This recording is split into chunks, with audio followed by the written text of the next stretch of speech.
What's up, guys? Triple Threat main event is back again. We haven't been on. It's been a while since we've been together, but we figured we'd get together right before Christmas. 3 days before the Fat Man shows up, and I'm not. He's not talking about me. So I saved you the trouble. I saved you the trouble. Gentleman, Jason Worden, how you doing, Worden? I'm good, brother. How you been? I'm good. It's been a day, but and joining us, like Men at Works used to say, from the land down under, Mr. Hitman himself, Jack Pinocchio. What's up, buddy? What's going on, guys? Good to be back. What kind of shirt have you got on there, Pinocchio? So this Global Warning Tour, this is when the WWE came to Australia in 2002, so it's 21 years ago. That was actually my first ever live wrestling show I ever went to. So wow, it was around the time when they actually became the WWE. So yeah, I noticed the logo. I mean, it's like, wow, it's been that long. Jeez. Yeah, I mean, I was looking at it the other day because you can see clippets on YouTube. 2002. And that's What do you like? Was that when you were born, dude, or felt like it? Right. So that was your first wrestling event. Yep. Stevie, what was your first one? Yeah, that's what I was just saying. That's another episode right there. Don't give it all away. Yeah, don't get it. Sneak peek. What year? My first one was 1986. Raleigh, North Carolina. Mine had to be 91 because the Persian Gulf War was going on and Slaughter was the heel. So I'll just tell you that. So that's how fair it was. Yeah. Maggot. Yeah, I saw an interview with that reel earlier this week. You remember Lacey Evans, who is now gone from WWE, talking about how Sergeant Slaughter's daughters were not happy about her using the whole Sergeant Slaughter persona in her gimmick. I mean, big freaking deal. I mean, it's not like he was the only one to play I mean, he was the most popular one to play like a soldier. Of course, he was G.I. Joe and all that, but he's not going to be the only one to do that. She was actually in the army, though. Yeah. If you want to really get, talk about using somebody's likeness as a Charlotte Flair, I mean, it's just Ric Flair and, leotard. That's all it is. Yeah. Same moves, woo. I mean, and I get it's his daughter, but, Yeah, but I never saw Ric Flair do a moonsault off the top of a cage, though. He's tried. He's got up to the top rope, but he never makes it. That's all he does when he gets to that top rope of a cage is gets his pants pulled down, and then his head flaps up there, and he falls off. He straddles. Are you insinuating that Charlotte Flair is better than Daddy? More athletic, I'll put it. Well, yeah, but Ric Flair. Different time, bud. It's a different time. No, it is not a tie.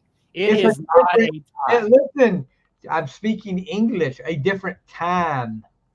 Would she be as good? Would she be as good or popular if she wasn't a Flair? Good point. Good point. Probably not.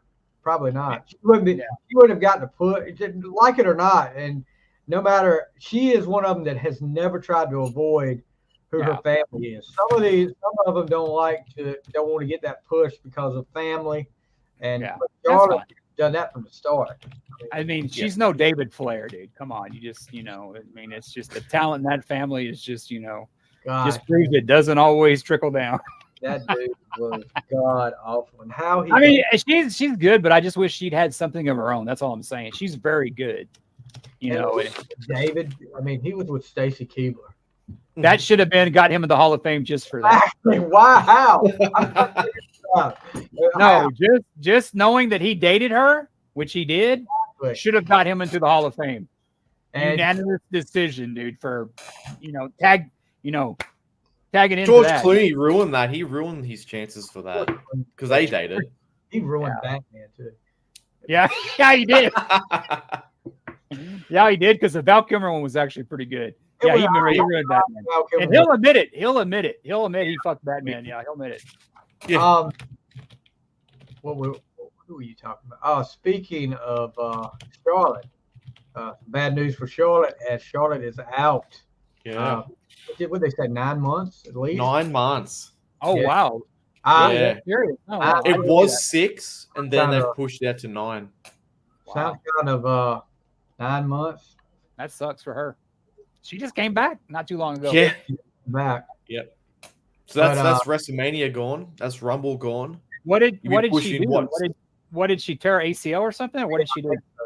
Something like that. Everything in the leg. She's not going to give Aaron Rodgers a call about coming back the same year because Aaron Rodgers has been activated, dude. He's activated, not activated up here though. Well, he's got to go up to his dark place. But yeah, that's going to throw a monkey wrench in a lot of plans. I actually think, and I may be wrong, that there were plans in the works at WrestleMania for the original 4 horsewoman, which was Sasha Banks, Bayley, Becky Lynch, and Charlotte to face Damage Control. Because I think you're gonna, they're still talking to whatever her name is, Sasha Banks, whatever her name is. This may actually get them to bring her back. Well, I mean, she wanted more money than Charlotte. She wanted a bigger contract than Charlotte. So yeah, that was never gonna happen. Sorry, but she's not that great. Oh no, I disagree. I think she's one of the best. I think she's awesome. I mean, I would put her above. Becky, and I would put her above Charlotte. Just me. Yep. And I love Becky Lynch. She's probably one of my favorites, but I just think I would put her. She's very good. You guys, I mean, we don't talk a lot about the women wrestlers up here. Who do you guys think the strongest women wrestlers as far as talent and everything overall, best women wrestler out there? Oh, it's got to be Mama. She's just the whole package. She's just so dominant. There's nobody can really go up to her, and she's got a personality. I mean, I think she's great. And I don't think Dom would be where he's at now without her. I think she, I mean, he's a good heel. He's a good heel for as short he is, but them together, I think that helps out. And that kind of stuff going on between who's ever the leader of the Judgment Day is, that's getting good. That's getting good because who's the guy that has the cash? I forget his name. Damian Priest. That dude's going to be champion. I just think he is. Y'all not see what they're doing though.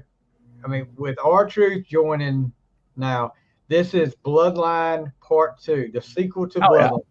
They're going. R-Truth is making them break character. And he's so funny, dude. And he's 51. He's great, man. He's great. But when he puts his name on the shirt. The funniest things was when he come to the ring for the Royal Rumble, went under the ring, got the ladder out, set the ladder up in the ring to look for the briefcase. Look for the briefcase up there, and then he was like, "Oh, that's on me. That's on me." Oh, when he made Brock Lesnar laugh. I mean, that's something right there. But yeah, that just looking at some of the headlines, a lot's going on since the last time. You talking about Rhea Ripley? Yeah, Rhea Ripley. That's what I meant. I think she's going to have a feud against that girl they got from. Sorry. Yeah, after the match at WrestleMania with Charlotte, I was like, okay, but I want to, and no denying her talent or anything or charisma or anything. I want to see her in the ring more. I want to see her doing more. But she has no competition. Nobody can beat her. She's like Lesnar was. She needs to. I don't know. Who's that girl they bought in for MVW? That's the Triple H. She was a real pretty muscular chick. She came in from AEW. Zoe Starks? No, she's something like that. Jade. Yeah. Oh, Jade Cargill. I think they brought her in to feud with with her because she matches up pretty good. Triple H said when she came to the Performance Center, it's not word for word. She's not ready, so she needs more ring work apparently. So obviously, what she was doing at AEW was great, but Hunter having the great mind that he has, he's just saying she's gonna win. Work. She's gonna win. She's gonna win the Women's Royal Rumble, and she's gonna face off against what's her name in the WrestleMania. I call it down. So I mean that's the only way to go, especially with Charlotte. Good way to bring her in. Yeah, that was what Bubba Ray said on Busted Open Radio. And him and Tommy Dreamer talking about said, bring her out for the Rumble, let that be her first in-ring WWE appearance, let her win, and then go for the belt. See where it goes from there. But I don't think they should. I don't think they should put it on her right away. They should have like a series to where they fight there and maybe SummerSlam. I mean, I don't think they should just waste it all in one match. They should. No. Especially because Rhea has no competition. So. Yeah, that's true. So a lot of WWE superstars getting signed to new contracts. We talked about Dom, well deserved. I would say that. I was not a Dom fan at first. But Dom is one of the heat on that guy is great. I love it. The best heels, not just WWE, but in all of wrestling right now. He gets a contract extension. His dad, Rey Mysterio, gets a contract extension, and also Bayley gets a contract extension. So Bayley stepped her game up. She's really good. And when she fights with Cole, it's great. But, you're talking about those extensions. There are a lot of wrestlers that are free agents now, and Dolph Ziggler's one of them. Does he turn up at AEW anytime soon? I reckon he will. No. Yes. I reckon he will. There's a lot of wrestlers that got released that are free as of now. They're free. Something was on some release of that. So, and they're all there. They passed their 90 days or whatever. So a lot of them are open. Zack Ryder, I guess, is one of them that used to. Matt Cardona. Yeah. Who's he married to? What's her name? Jack. Gosh. I can see it. I can't. I cannot remember who she's hot. She's hot. So. Let's see. What about who? Chelsea Green. Chelsea Green. Yes, she's hot. Yes. Okay. So Matt Riddle signed with MLW. Going to make an appearance at MLW. What's the MLW? I don't know what that is. It's like a league below like AEW. It's pretty much kind of like NWA, Ohio Valley. Yeah, Wrestling. It's not AVW. Oh, AEW. Ohio Valley Wrestling.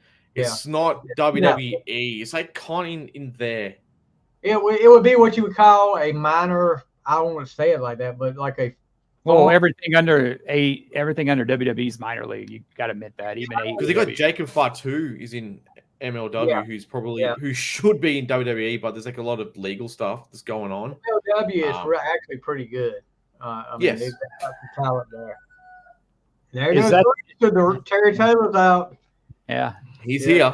So, the cock is up. I had to get rid of one yesterday. Would you fry it or what? No, we gave it away. What? Well, why'd you have to give it away? He had too many. He had too many cocks in his area. No one reported it, but he would start at about 4 a.m. and just would not stop. Wow, yeah. So I was like, I hate doing it. I was going to do it. I guess the early chicken doesn't get to stay. I guess. Hey, way to go, Duper. Terry Taylor's out of the Four Horsemen now. Yeah. So I'm looking up here, no surprise. Virgil, former WWE star Virgil, has set up a GoFundMe for his ongoing health issues. I think he's got some CTE issues going on. Thought he had cancer. He's got that too, but I mean, poor guy.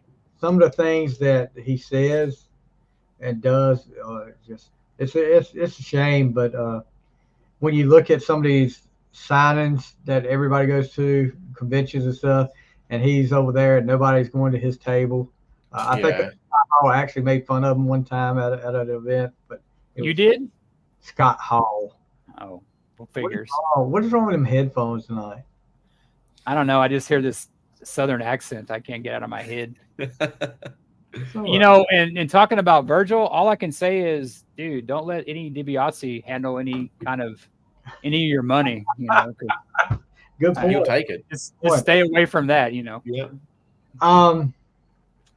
So now a tag team from the past in WWE are making their way back, according to Wrestling Inc. The Authors of Pain. You guys remember them? Yeah. Paul Ellering. Coming back, right? So he's coming. He's going to manage them again. Yeah. Hey, whatever happened to that Road War? Whatever happened to that Road Warriors ripoff? That. Oh gosh, I saw that. I was like, oh my god, what the hell is that? They were great. Believe it or not, they were great in NXT. But when they got to WWE, everything went downhill, and they got cocky. And I don't know. They got cocky because they literally came out and said, "We are better." Than the Road Warriors. And they got it to them one night out there. I think it was it who came out there? The Acolytes came back. They beat the crap. Okay. It was like 3 different tag teams, and they were all legendary tag teams, and they beat the crap out of them. I mean, that honestly, was like a pain of receipt, that one. They actually laid into them hard. I mean, that's honestly, man, I saw that. It's like Mini Kiss coming out and say they're better than the original lineup. I mean, it ain't happening, bro. I mean, seeing it for the first, I remember hearing about them and then seeing them for the first time. It looked like a bad cover band, dude. It looked like, you know, like if anything could get worse than Dawkins, that would be the band, you know, a rip off of Dawkins. You love Dawkins. No, I don't. Yeah, the Worden he's got his Dawkins fan. I mean, if they chucked like spike pads, if they chucked on spike pads, they were literally the Road Warriors. Yeah. 2010. Hell, I'm surprised Ellering didn't manage them the way McMahon, how crazy he was at, you know, there at the end. They could have just got the Road Warriors ventriloquist doll, Rocco, up there to do it. You remember him? That was You don't remember that? SummerSlam, when they had it over in England, the leadoff match was Money Incorporated versus the Legion of Doom. Now, they come to the ring on motorcycles. I remember that. Okay. In the front of one of the motorcycles is a freaking ventriloquist dummy, and they call him Rocco. Paul Ellering has got him. You go back and watch it on the network. I think they still have. I'm sure they still have it up there. But Paul YouTube it. One time at ringside, you hear Paul Ellering trying to. He's talking for the dummy, going LOD, and I'm like, oh my gosh, what have we come to? These guys used to like be so cool, and now they got a freaking ventriloquist dummy. That's what the WWE. That's what the WWF does to people. You can't be a self-made star without the exception of probably Ric Flair. You can probably count on one hand how many people transitioned from NWA to WWE that they didn't try to change. Look what he did to Dusty. You know, look what he did to. But you know, speaking of that team, a few years ago, I guess we could have got Sonny to manage them like the Road Warriors, but that's probably not happening now. Sonny's managing how many cigarettes she can get in. Sunny days are definitely behind her. I mean, my God, for a long time. But I mean, it's like she sat there and she pleaded for. I mean, she was given so many chances. It's like, oh gosh, yeah. I remember people tried to help her too. Mm-hmm. The WWE tried to help her. Yeah, Missy Hyatt. You know, that was a different thing they did together. She actually did try to help her too. But I just remember when they started, I knew that they were done when they did that Wrestling Fiction site when they were naked. I was like, this is parts like 20 years ago, maybe 10 years ago, not now. Were you? God, I can imagine Missy Hyatt in the 80s. God, she was gorgeous. Were you the first member of that one? Missy Hyatt? The Wrestling Fiction's website. Were you the first member?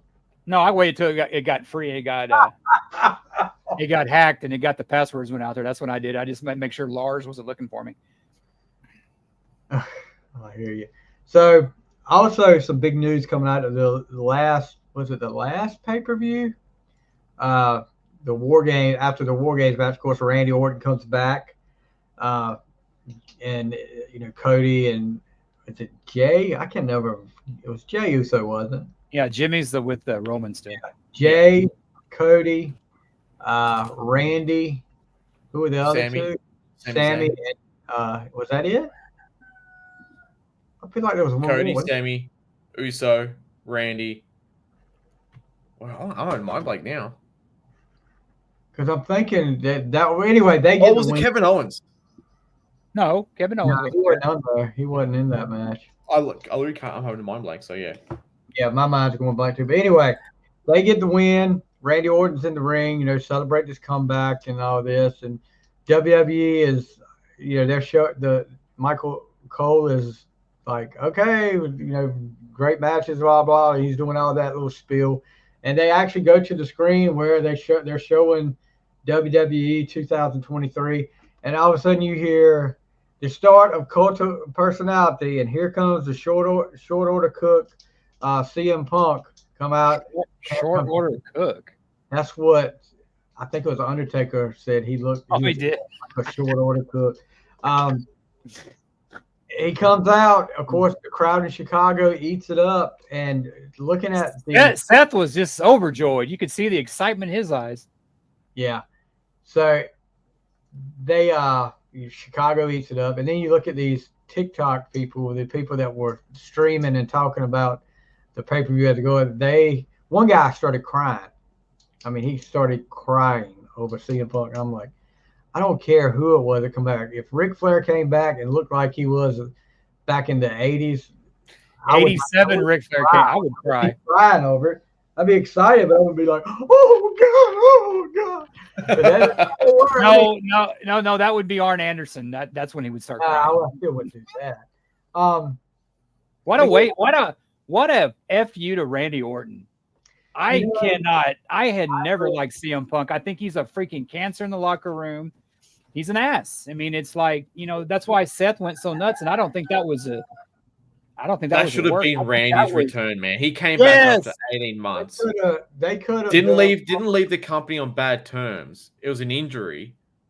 But you don't see him out there bitching about it. Can you imagine it was reversed and they did that to CM Punk? He'd be out there dropping a pipe bomb or whatever that shit is because he's a baby.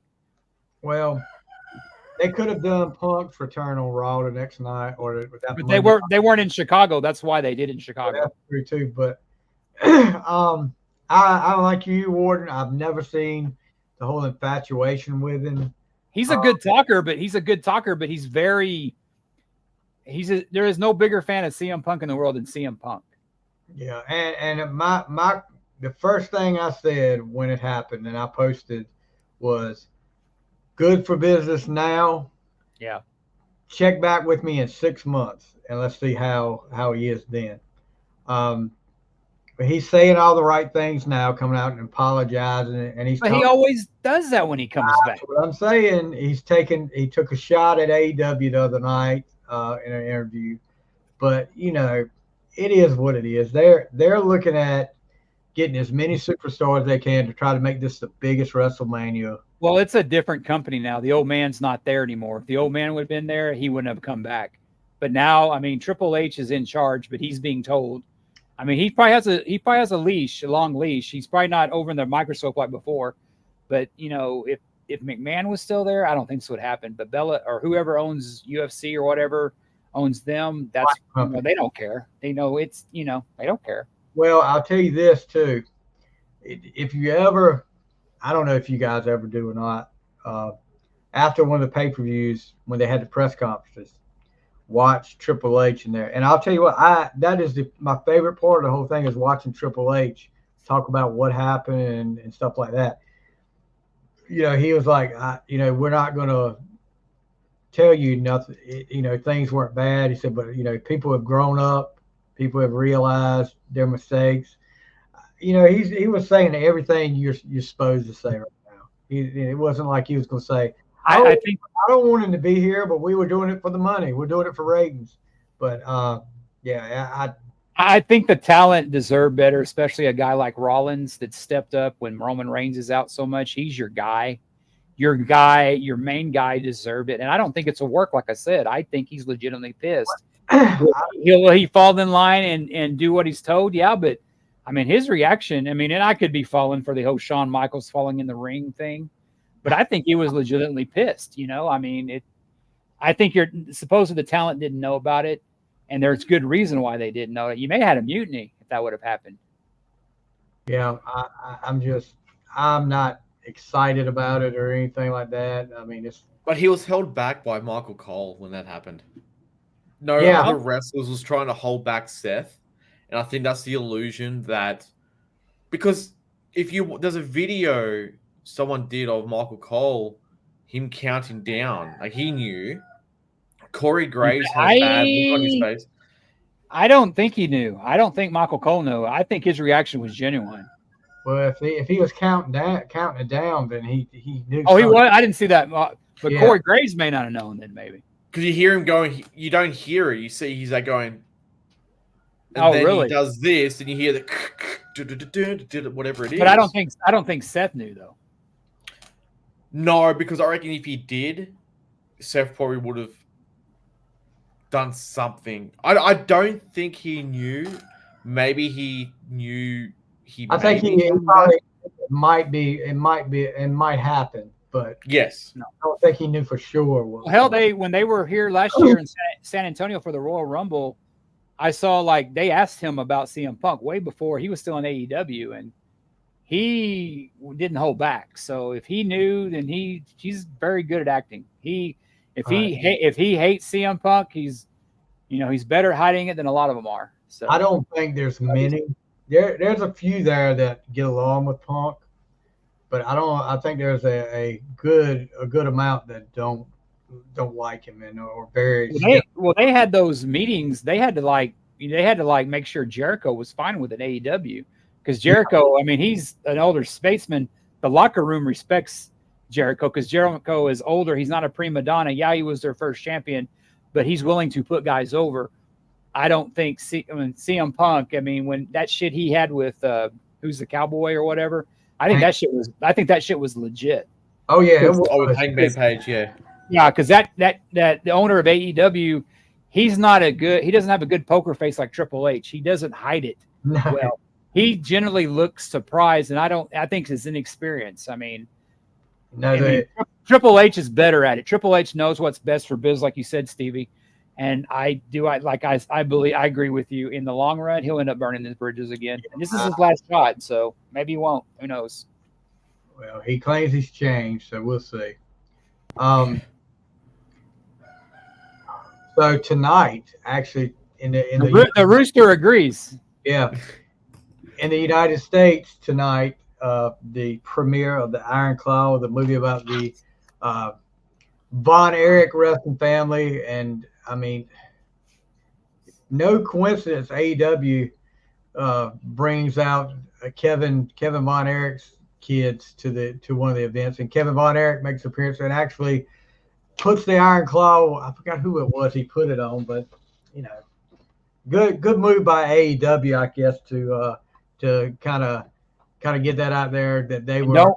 And with that premiere tonight, don't be surprised if the Von Erich brothers make an appearance because they are in San Antonio tonight. AEW is, and the Von Erichs, like I told you guys, they have a place probably about 30 miles from here. It's a little place called Burning, Texas. It's where Austin lived at one time, and Goldberg still does. So they have a ranch out there. So they may make an appearance tonight being here in San Antonio. They were on Busted Open a few days after they made the AEW appearance, and I don't know if they've got a contract with AEW yet. They may be doing little dates here and spot dates or something, but I think they're hoping they do because they've got guys there they want to face, and it would be good for them, I think. But they've always rejected the limelight. They've always been more. I mean, Kerry's the only one that really went up to the WWE. I think it's a shame that no more people saw Kevin because I think Kevin was the most athletic, very gifted, and of course David was the most talented. David was, but Kevin was always my favorite.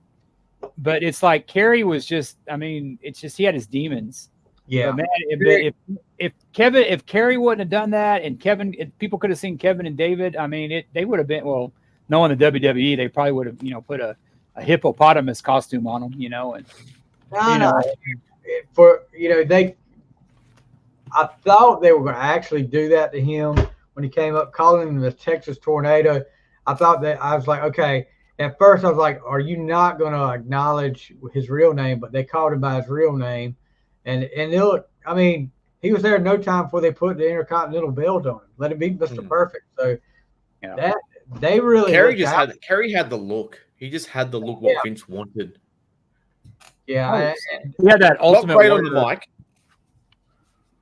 No, not great at all. Not great on the mic, but he had the look. Oh my gosh. He was horrible on the mic. But yeah, he definitely had the look, and he was a former NWA world champion. Granted, it was like for 2 weeks, but you know, Dusty held it like 2 or 3 times for a span of 2 weeks back then too. But you know, I'll definitely have to see this. We all need to watch this and talk about it sometime in the future. It comes out in Australia, I think, on the 14th. So I'll be still on holidays then, so we can easily talk about it if you guys can see it between then and. I'm gonna go see it next. I'm off, so I'm gonna go see it next week, probably after Christmas. So. Some people only get Christmas Day off, not like some of these losers over here. That get one, I thought I was lucky having 2 weeks, but god dang, 4 weeks, shit. So I'll shut my mouth. I'll take it. Steven, we've been in Australia, dude, and we can do everything live, you know. Yeah, I tell your boss you got two new workers coming. But it's so good right now to be a wrestling fan. There is so much happening, good or bad. AEW is great. All right, it is. If you don't like that kind of thing, that's fine. I started watching it again. Yeah, I tuned out for a while, but I've been watching it. Yeah. There's so much happening in wrestling in WWE. So I saw Jericho talking about him. Is Omega is legitimately hurt? Yeah. What happened to him? What was it, Jack? You remember? I just heard it yesterday too.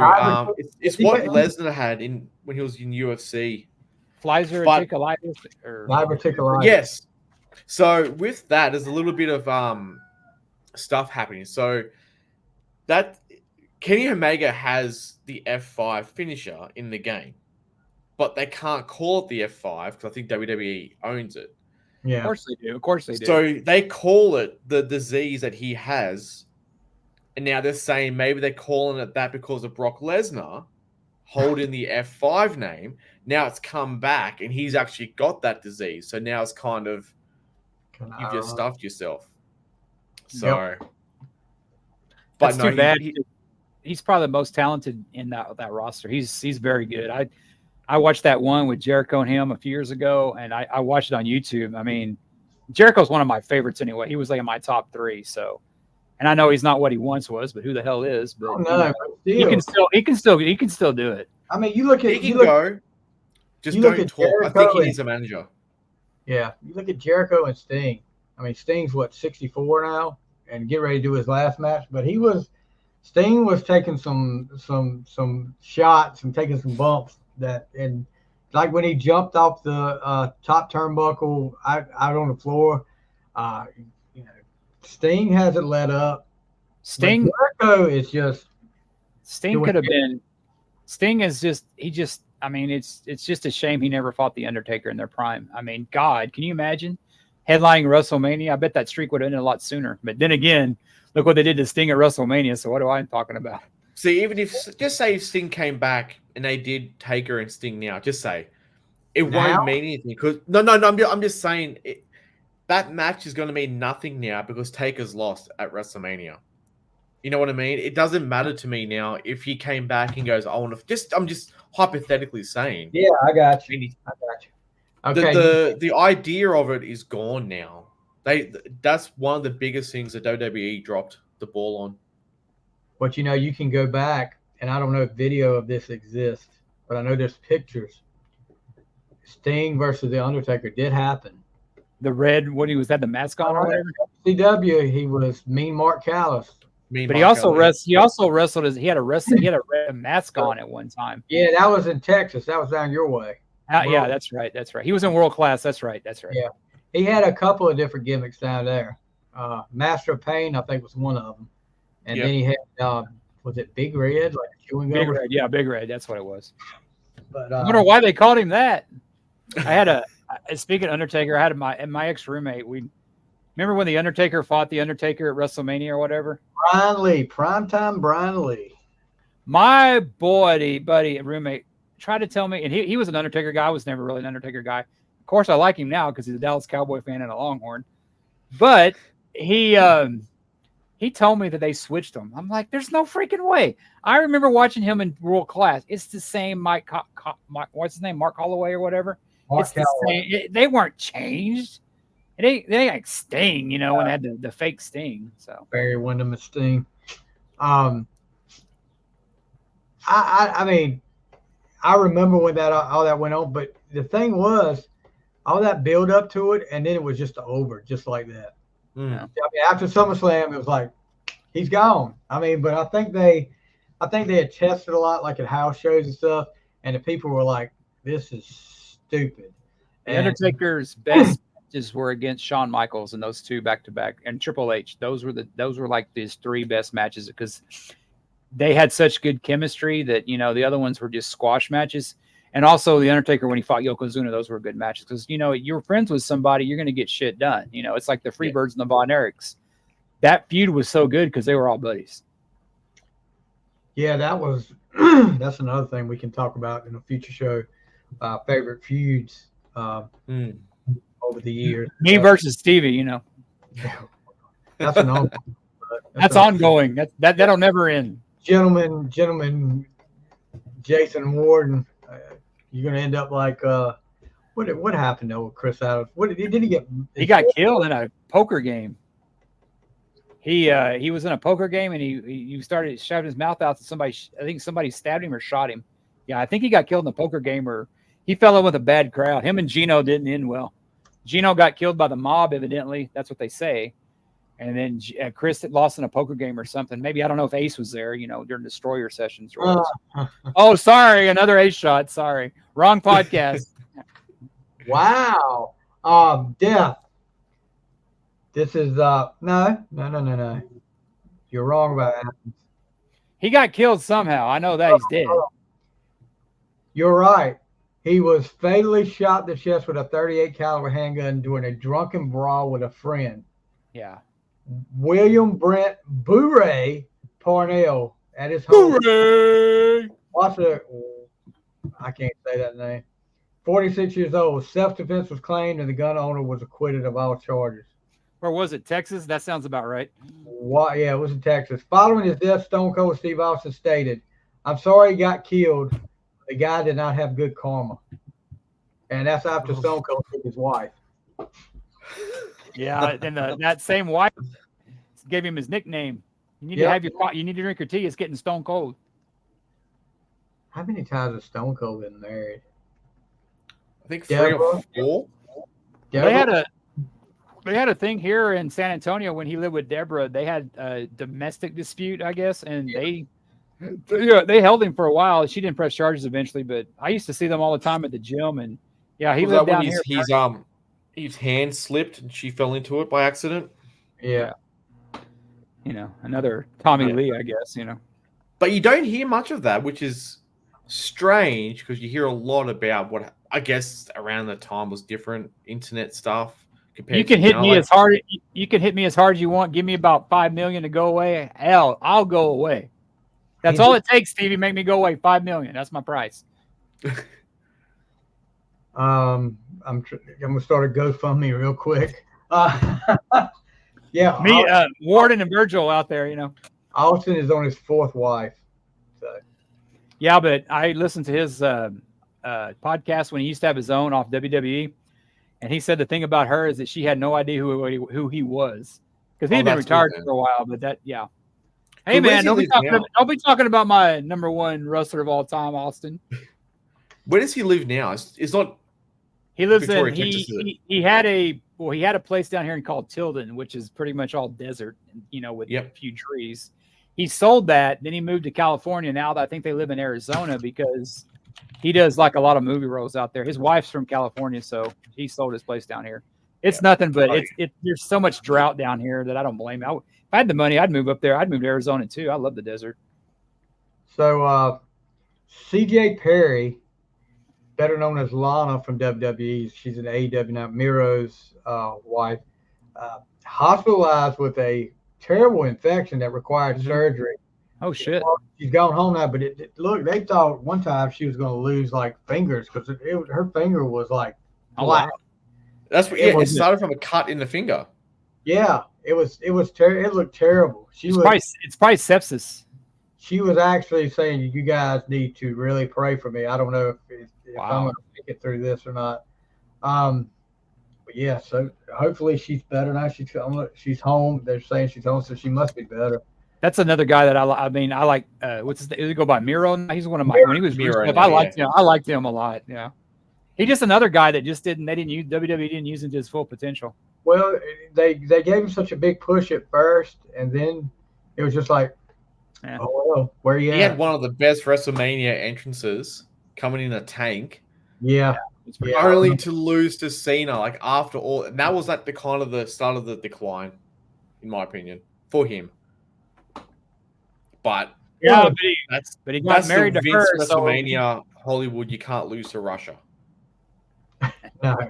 That was like Rocky losing to Drago. Rocky 4. Yeah. If he'd have lost that, everybody would have been like. I think the worst part about that movie, even when I remember seeing that, is when they had the guy who was supposed to be Gorbachev and even had the birthmark. You're like, oh, come on. Yeah, I mean, it was the 80s, but dude, that's a little much. Come on. Have you guys ever watched I think Stallone did a updated version of it, Rocky 4, and added more stuff to it? No. Yeah. Well, it's been a few years back now. There has been never one person that has lived off sequels more than that man. Yeah. Rambo, that one. Hey, did you see that one? You see that one I posted on Facebook today that Rambo's a Christmas movie? Did you know that? I didn't know that. It's good little tree in the background. Holy crap! It takes place during Christmas. It's a Christmas movie. If you show a Christmas tree or Christmas decorations, it's a Christmas movie. Yeah, it's a Christmas movie. I had that debate actually on another podcast Sunday. It's a sports podcast, but they wanted to do a Christmas episode too, and we did top 10 favorite Christmas movies, top 5 Christmas songs, and top 5 worst Christmas songs. So, what's your number one Christmas movie, Stevie? Number one Christmas movie, Christmas Vacation. Yours, Jack? Same. Dude, It's a Wonderful Life, dude. Come on. Oh, dude, really? No man is poor who has friends. I mean, I got you two bozos, but I'll take it. The older I get, the more I relate to Chevy Chase in that movie. I just do. Yeah. Elf was good too. You had to figure out how the kids, the boy got younger. He was in the first, 2 Vacation series. The boy was the oldest. Anthony Michael Hall? He was in the first one. Every child in every vacation movie was different. Yeah. Yeah. I know she's kind of weird. And I know, especially in like Natural Born Killers, but I've always had a kind of a crush on Juliette Davis. Or what's her name? Juliette Lewis? Yeah. Juliette Lewis. And I didn't know that she was, what's her name? Till he died, he was Clint Eastwood's buddy that was in Every Which Way. But I didn't know that was her dad. I was like, holy shit. Because Eastwood, like, if you're his buddy, you're in all his movies like Sandler, you know? You're talking about the chimpanzee, right? Yeah, Every Which Way to Lose. Any which way you can and any which way but lose. Yeah. Yeah, but I didn't know, and I was like, and he was in a couple of them too. But he was, he had a good run. He was in a bunch of them. Yeah. And now Scott's in them all. Scott. Who? Is it his son named Scott? Clint Eastwood's son? Yeah, that's right. That's right. Yeah, he's in all these. If you rewatch maybe his last 5 movies he made, he's in them. He was in Gran Torino when he called him. Get out of here, pussy. Get out of here, pussy. Hey, you bro, pussy. Kind of like how Ron Howard brings his brother Clint Howard into every movie he does. Greatest line ever. I am not what you call a handsome man, a freaking water boy. All right. So, anything more before we get to our main event? No. What were you talking about, Eddie Guerrero? That's right. Yeah. That's the one thing I suggested you guys, but go ahead. If that's the case, that I guess since how long has Eddie been gone? Eddie's been gone for about what, 20 years? Has it been 20 years already? But explain to everybody what you're talking about now. Oh, I got to bring it up. I sent it to you guys. I don't remember what I sent. I just remember Well, something. He's not getting royalties. Kids haven't seen the money from the merchandise. They're not seeing money from Eddie Guerrero merchandise. But those kids are they're pretty much grown anyway. I mean, but if they weren't getting it back then, that's bullshit. I mean, but still, if they're using, I'm no lawyer or anything, but I would think if they're using Eddie's likeness for something, if the family owns that likeness rights, they should be getting some money somehow. I mean, I don't think that's right. Hell, no wonder Dom's so pissed off. He's not getting the money from Daddy. Come on, dude.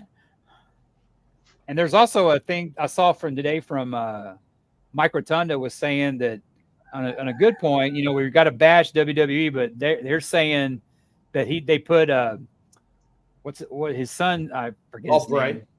Yeah. Ray on a Legends contact, so they are supporting the family. So for everything you have on there, you have that. But God, what a loss! What just him and the other guy that died, Luke Harper. Yeah, you look at those. I mean, it's that the two of the. I mean, God, I love when they. I'm forgetting the Wyatt family. Yes, they were creepy as hell. I mean, we got people all around here, and Stevie's in his. He's seen them too in the South.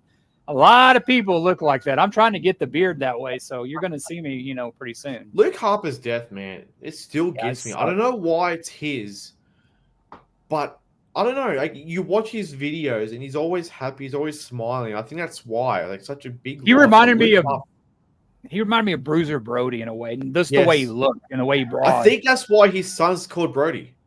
Yeah, and Tony Khan and them took care of that family, and they didn't pull a WWE with, Eddie Guerrero. Because, you can say what you want to about Tony Khan. He pays his people. Jericho said it. I mean, he takes care of it. And, of course, he's got more money than that. But maybe with this, with WWE, maybe that, they're getting their new contracts now. Maybe that's more of a sign. Well, after Luke died, Eric Rowan was still with WWE. They both came in alignment and agreed, go to AEW for that one night and go celebrate Luke's death. Because they were in the Wyatt family together. So back in the day, that would never happen. And you can kind of see too with WWE because I think for like next week the superstars are getting a week off or something like that. Yeah, now they're doing it now. Yeah. So tonight's wrestling SmackDown is taped. Oh, that's why I've been getting spoilers text to me. Yeah. It's like, oh crap. Yeah. So that's tonight's SmackDown spoiler is being taped. If it was McMahon, he'd be given the day off and call him and come in. Hey, I'm changing the script. You got to come in. They'll be working Christmas Day. I mean, they used to do that. I mean, it used to be. I want to say WCW used to run Christmas Day. They'd run it at night, and you hear. One of the things I like about watching Arn Anderson or listening to Arn Anderson podcast. They go through month by month of every year, and they'll have some clips, but then they'll talk about, okay, this is where you were so-and-so date. You ran this, and there was some, he ran some in the afternoon and then some at night. Can you imagine what these guys would say if they had to wrestle twice in a day? Damn, Stevie, even the WWE wrestlers got more days off than you. Jeez. I know. Yeah. Get a whole. You gotta become a WWE wrestler and move to Australia, dude, to get a couple days off, man. What the hell? I'm gonna have to break out my Rey Mysterio mask again, so nobody knows who I am. There was a kid back when I worked one of my jobs before when I was back when it had to be like 97. Have you been there that long? Huh? No, this is a different job. Okay. But it was back when Nitro had first started and Mysterio was out there. And I my day off was Monday, and I come to work on Tuesday. One of these guys, all of us watched wrestling back then, and one of the guys said, "Hey man, that guy over there? That's Mysterio over there. He leaves on Monday." And I was like, "Yeah." I was like, if that dude is stupid enough to believe that Rey Mysterio goes to Nitro, wrestles, and then comes back and works a freaking job like I was working at the time. What job was it? I was like working in a produce department in a grocery store. You think Rey Mysterio would do that after wrestling on Nitro? I mean, you're on national television. I'm sure he wouldn't get paid bad for that at all. And But from yeah, the wrestler worked in the deli. This makes sense. Yeah. You ever seen the movie The Wrestler? Kurt Warner, did he stock groceries while he paying for the CFL or whatever? Yeah, that's right. I in high school, me and my buddy, we used to rag on. We'd like talk about because we were just wrestling marks, and I had the Ric Flair mullet, and hey, that's Ric Flair's cousin, and I would say, hey, these matches that's what's gonna happen. But I was such a wrestling fan that I could, that's gonna happen, and oh yeah, my uncle told me this shit. Yeah, people believe in that.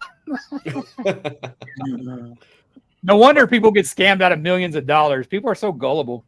Yeah, that kid was looking at me. He'd look at me like, and I didn't know Rey Mysterio was a white guy. What the hell? Well, at the time, I was about that same size and stuff. Are you that short, Stevie? Are you as tall as Rey Mysterio? Yeah, I'm short, dude. I'm like, really? 5'7". So when I meet you, I can throw you into the trailer like Kevin Nash did. I'm not going to be the human dart like Mysterio was.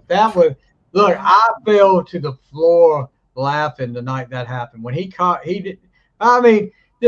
doofus gets a running start like he's got enough weight to knock Nash over. Nash, I didn't surprise he didn't get hurt because that looked hurt. Just hurls him. Have you seen that, Pinocchio? Yeah. I mean, it had to hurt when he hit the ground. I mean, how about the impression of his head in the side of that trailer? Yeah, it had to hurt. Another one was when he was on a stretcher. The Big Show got him, whacked him on the corner post. I remember that. Yeah, face first. Yeah. Well, and he couldn't move his arms because he was all taped in. And he was all taped in, right on his head. Yeah, I remember that. Yeah. One of the stories that came out of the whole backstage that was backstage at Disney when they did the whole human dart thing.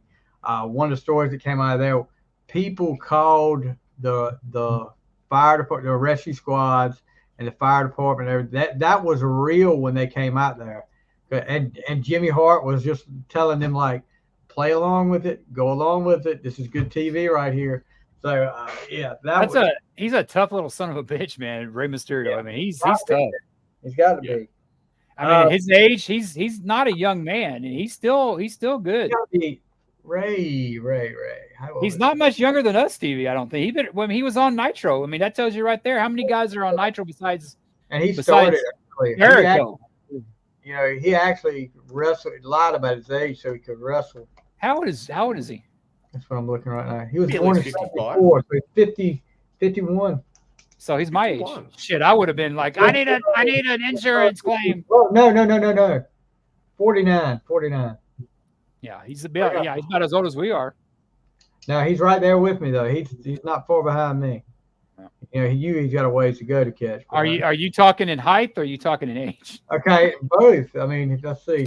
Let's see if they've got his height up here. 5 foot nothing. 5'6". He's actually, me and him are actually about the same size right now because 5'6", 175 pounds. Yeah. He may be in a little bit better shape than I am. But yeah, I thought I saw you with Andre the Giant, but I guess it was a normal sized dude in one of those pictures. So my bad. Probably so. I mean, yeah, I'm definitely hey, dude. I told somebody a long time ago, the short jokes don't bother me. I learned a long time ago I was going to be short. No problem there. Were your parents like that?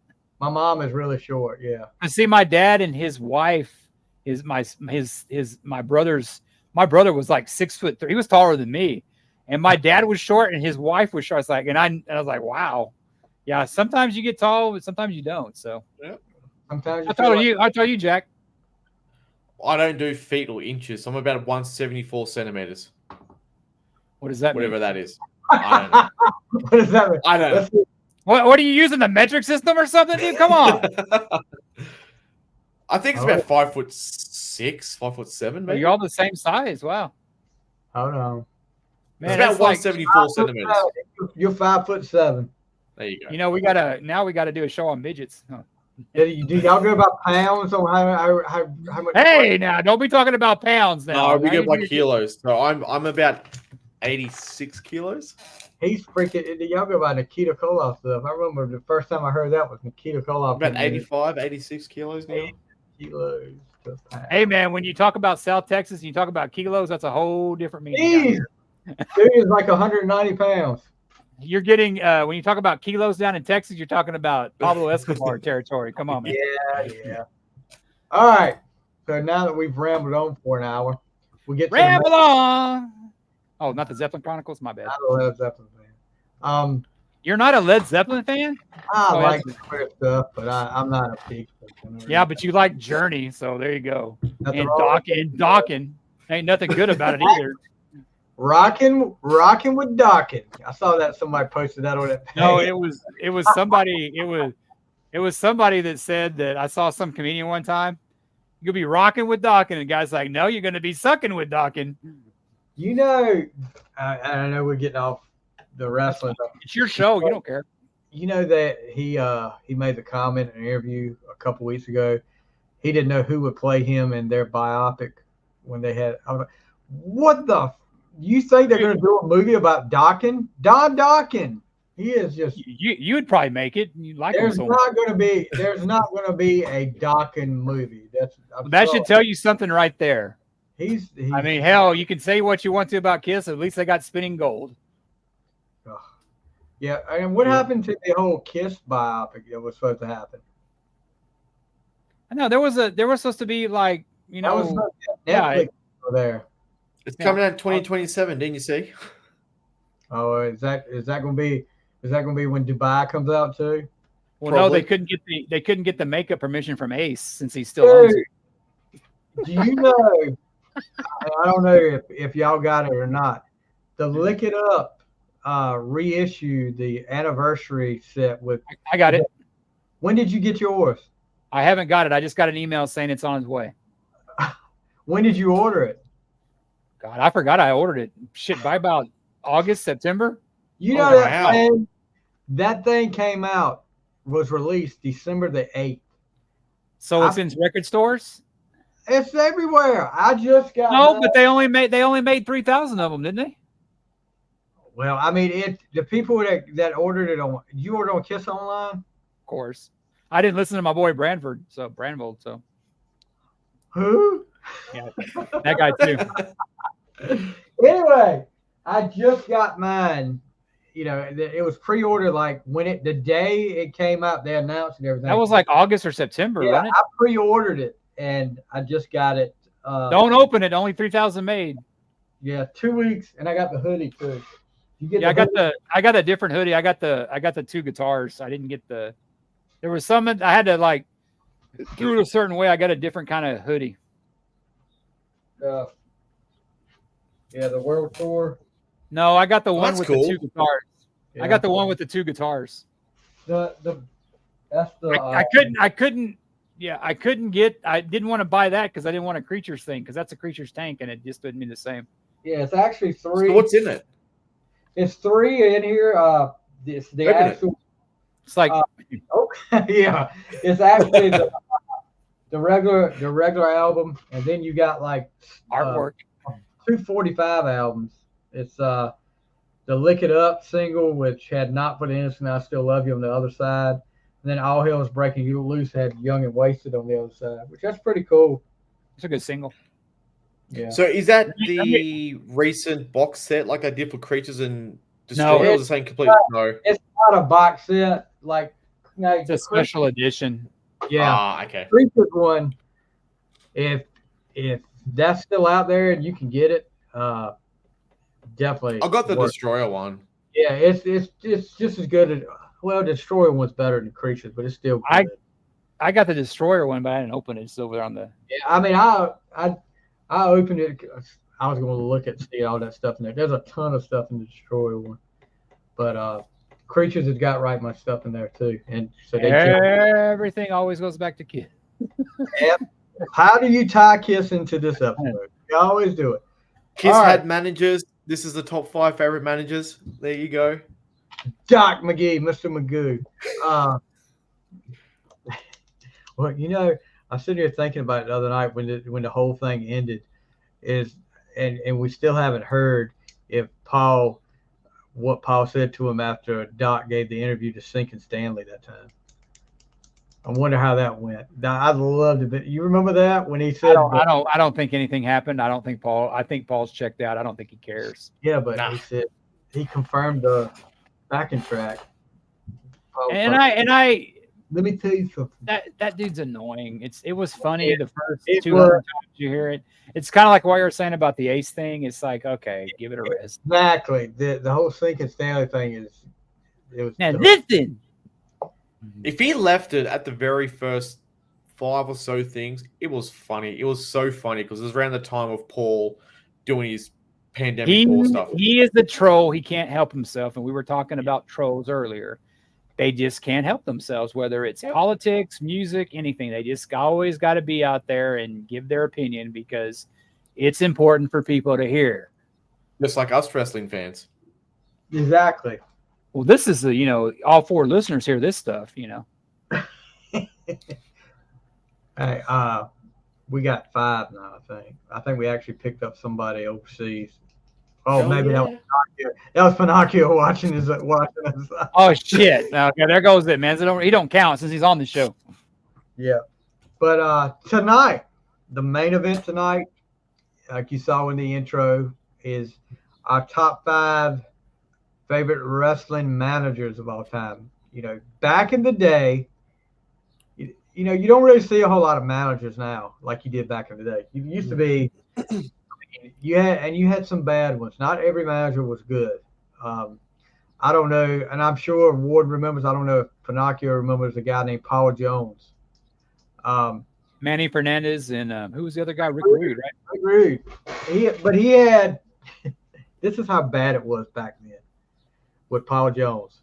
Now Paul Jones was a pretty. He was a wrestler. He was a wrestler. I mean, he teamed with Steamboat, won the NWA World Tag Team titles. He held the U.S. title a few times. He was tag team champion with Steamboat. Yeah. So he was a face at one time. Yeah, I just remember him as a heel. Yeah. I always remember him fighting the Boogeyman, Jimmy Valiant. That's all I remember. Yeah. But he had his army. They called it Paul Jones Army. And he started off with I think one of them, Superstar Billy Graham, the Barbarian, Abdullah the Butcher. Went on to had the big feud with Jimmy Valiant, but when you get a manager, and I don't know what you guys think about managers, but a manager is supposed to be a good mouthpiece for you. He's supposed to get the point across. So most of the time, the ones that have the managers are guys that are not that great on the microphone. Paul Jones was horrible on the microphone. You go back and watch him on the microphone, it try to cut a promo, and he's this way, that way. I mean, he's all over the place. I mean, kind of like me, right? Yeah, pretty much. But I mean, he had some guys that he wrestled that were not bad. I mean, like you said, Rude and Fernandez won the tag belts for Rock and Roll Express. Then he had the Powers of Pain. I mean, they were right. They had a big feud with the Road Warriors. But it's like a tribute band versus a band. Then he went down to the Russian Assassins, which Jack Victory in one of his 30,000 mask wrestlers that he was. Russian Assassins? I got to look that up. Him. Okay, let me tell you. Powers of Pain leave. Manny Fernandez leaves. So you got Ivan Koloff is still there, and Paul Jones is managing him. So he gets these guys called the Russian Assassins. They're mask wrestlers. It's only one at first. But Paul Jones, Ivan Koloff at one of the Clash of Champions is fighting, of all people, Ricky Morton in a Russian chain match. And that's supposed to be Ivan Koloff's specialty is Russian chain match. He loses the chain match to Ricky Morton. What did they borrow Hulk Hogan's red and yellow? Shit, they look just like Hulk Hogan's colors. Paul Jones had his riding crop that Paul Jones took to the ring. Ivan Koloff was holding on to it, and Paul Jones let go of it. That caused him to lose the match. They argue in the ring. Another Russian assassin appears. They jump him. And it was setting up for Starrcade 88 to be the Russian Assassins versus a reunited Ivan and Nikita Koloff. And this is after Nikita was a babyface? Yeah, Nikita was a babyface. And Nikita helped Ivan. He got jumped a couple times by the Assassins again. Nikita helps him. Nikita, all of a sudden, I don't know if this was when his wife was sick. but Nikita leaves, and Nikita is replaced quickly by the Junkyard Dog, and didn't quite have the same luster as Nikita and Ivan versus the Russian Assassins. But you always gotta love these. Like, who in creative came up with this? Russian Assassin 1, Russian Assassin 2. how do you tell who's who? That's like that tag team they had that they would enhance the title a lot. Thunderfoot 1 and 2. And then they would team up with guys that were just like off the street. Thunderfoot 1 and Randy Mulkey versus someone. And I'm like, how are they teaming together? But anyway, so tonight we're going to give our top 5 favorite wrestling managers of all time. And I think number 1 is going to be identical for a couple of us. I'm not sure about the third, but I'm pretty sure. But we'll have to wait and see. So let's go from bottom around. We'll go around like is that counterclockwise? That's clockwise to me, but yeah. Worden goes first, then Pinocchio, then me. So that's That is the way you do it. Clockwise. Okay. So Worden. Are we going to do our honorable mentions after or before? What do you want to do after? Go after. Okay. I told the guys that I was going to kind of piss them off with my list because I have 2 sets of ties. I have 2 ties in my and I don't care because it's a podcast and I'm never going to match Stevie's honorable mention, so this is my thing. Oh, Steve, you've done the same damn thing. Whatever, dude. So my number 5 is a tie between the Mouth of the South and Precious Paul Erling, because the Mouth of the South and Precious Paul, they manage 2 of my favorite teams. Jimmy Hart with the Hart Foundation and Precious Paul with the Road Warriors, of course. Jimmy Hart, he is a guy that evidently wrote a lot of music and for like a lot of wrestlers. But I remember him with that freaking megaphone when he's sitting there. Hey, baby, you got this, baby, you got this. Just annoying as hell. And I remember one of the first times I saw the Road Warriors, Precious Paul was wrestling with them. I was like, why is their manager wrestling? But Precious Paul was he was a wrestler as well. He's like Paul Jones. Mm-hmm. And I had to tie these guys together because they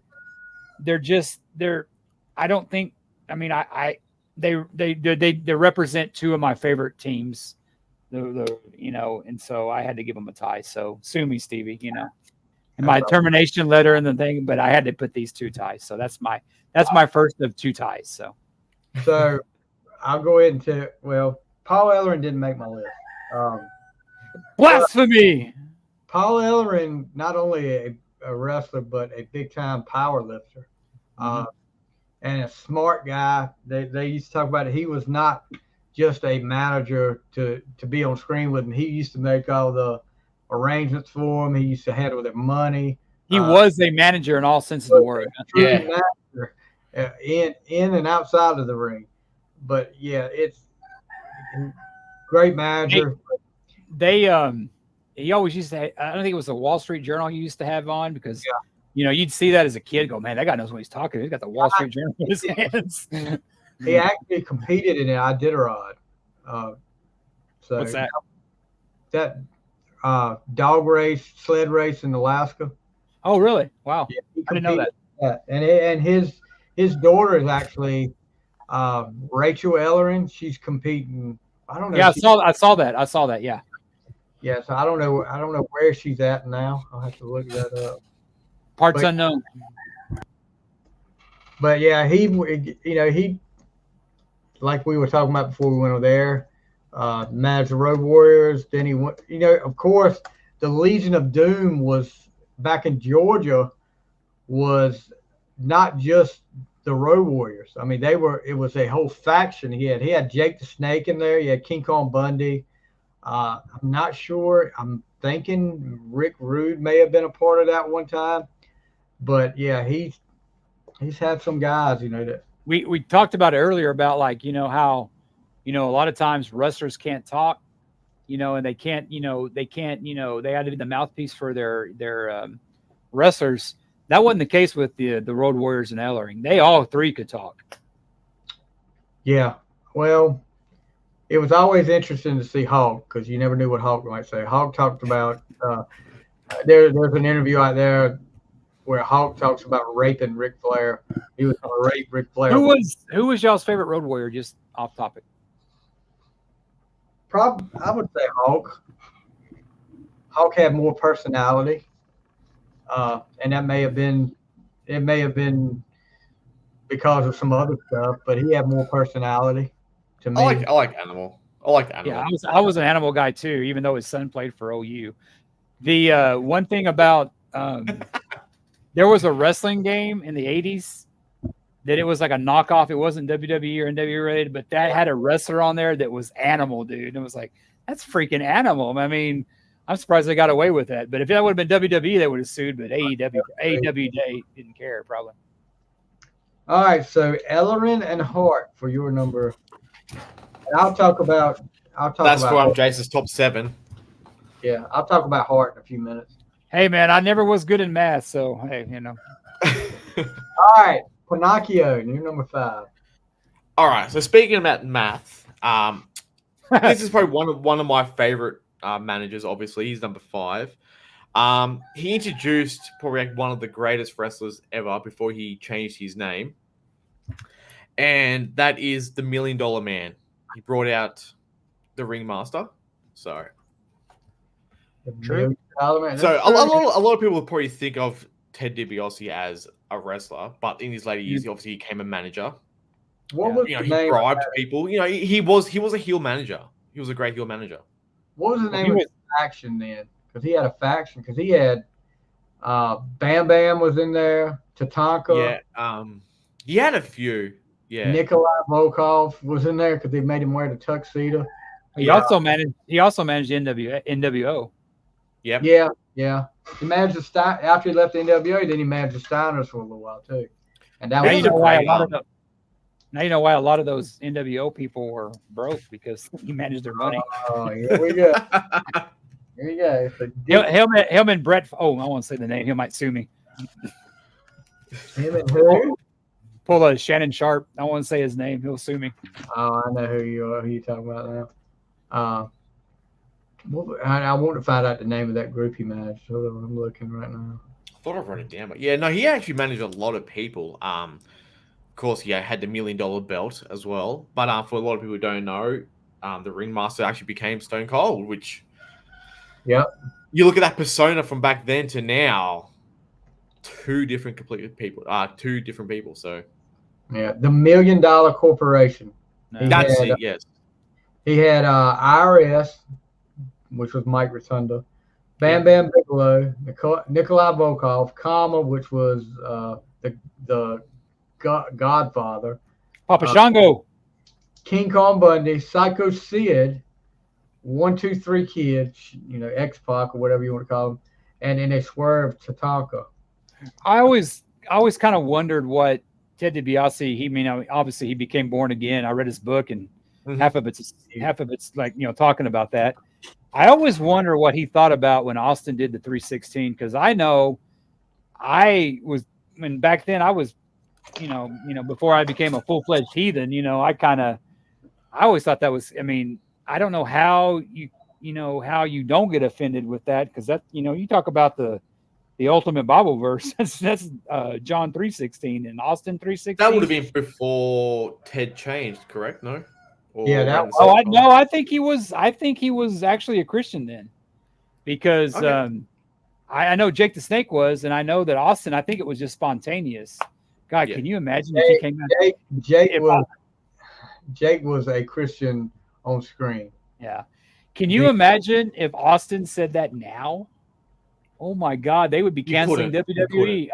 He couldn't. The 90s. The 90s, there was a lot of politically incorrect BS, but that was just the ultimate, off the cuff thing, and it wasn't scripted, and that's what's missing in a lot of wrestling nowadays, is that the spontaneously. But if you haven't read his book, Jack, read read DiBiase's book. It's probably on Amazon cheap, but he talks about like how his dad gave him a start. His dad wasn't his real dad; it was his stepdad. Yes. And it talks about like when his dad died in the ring, how the Funks and all them took care of the family. I mean, they took care of their own back then. And Ted DiBiase, God, he made my top. I think he made one of our lists we did. I mean, $1 Million Man. He was one of my favorites growing up. I loved him in Mid-South and everything. So that's another one too. Ted DiBiase's father was a wrestler too. So Iron Mike. His stepdad, Iron Mike. That's not his real. It's his stepdad. Yeah, but it was like his real dad to him though. So he raised him.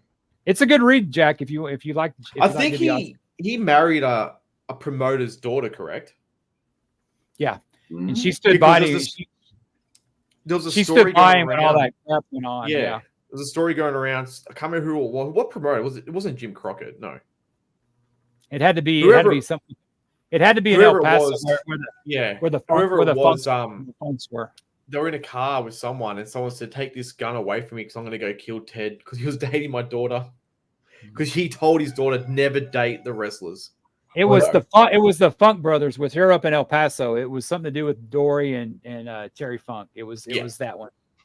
Well, that's like Bobby Eaton was married to his wife was Superstar Bill Dundee. I don't know if y'all remember him. That was Superstar Bill Dundee's daughter.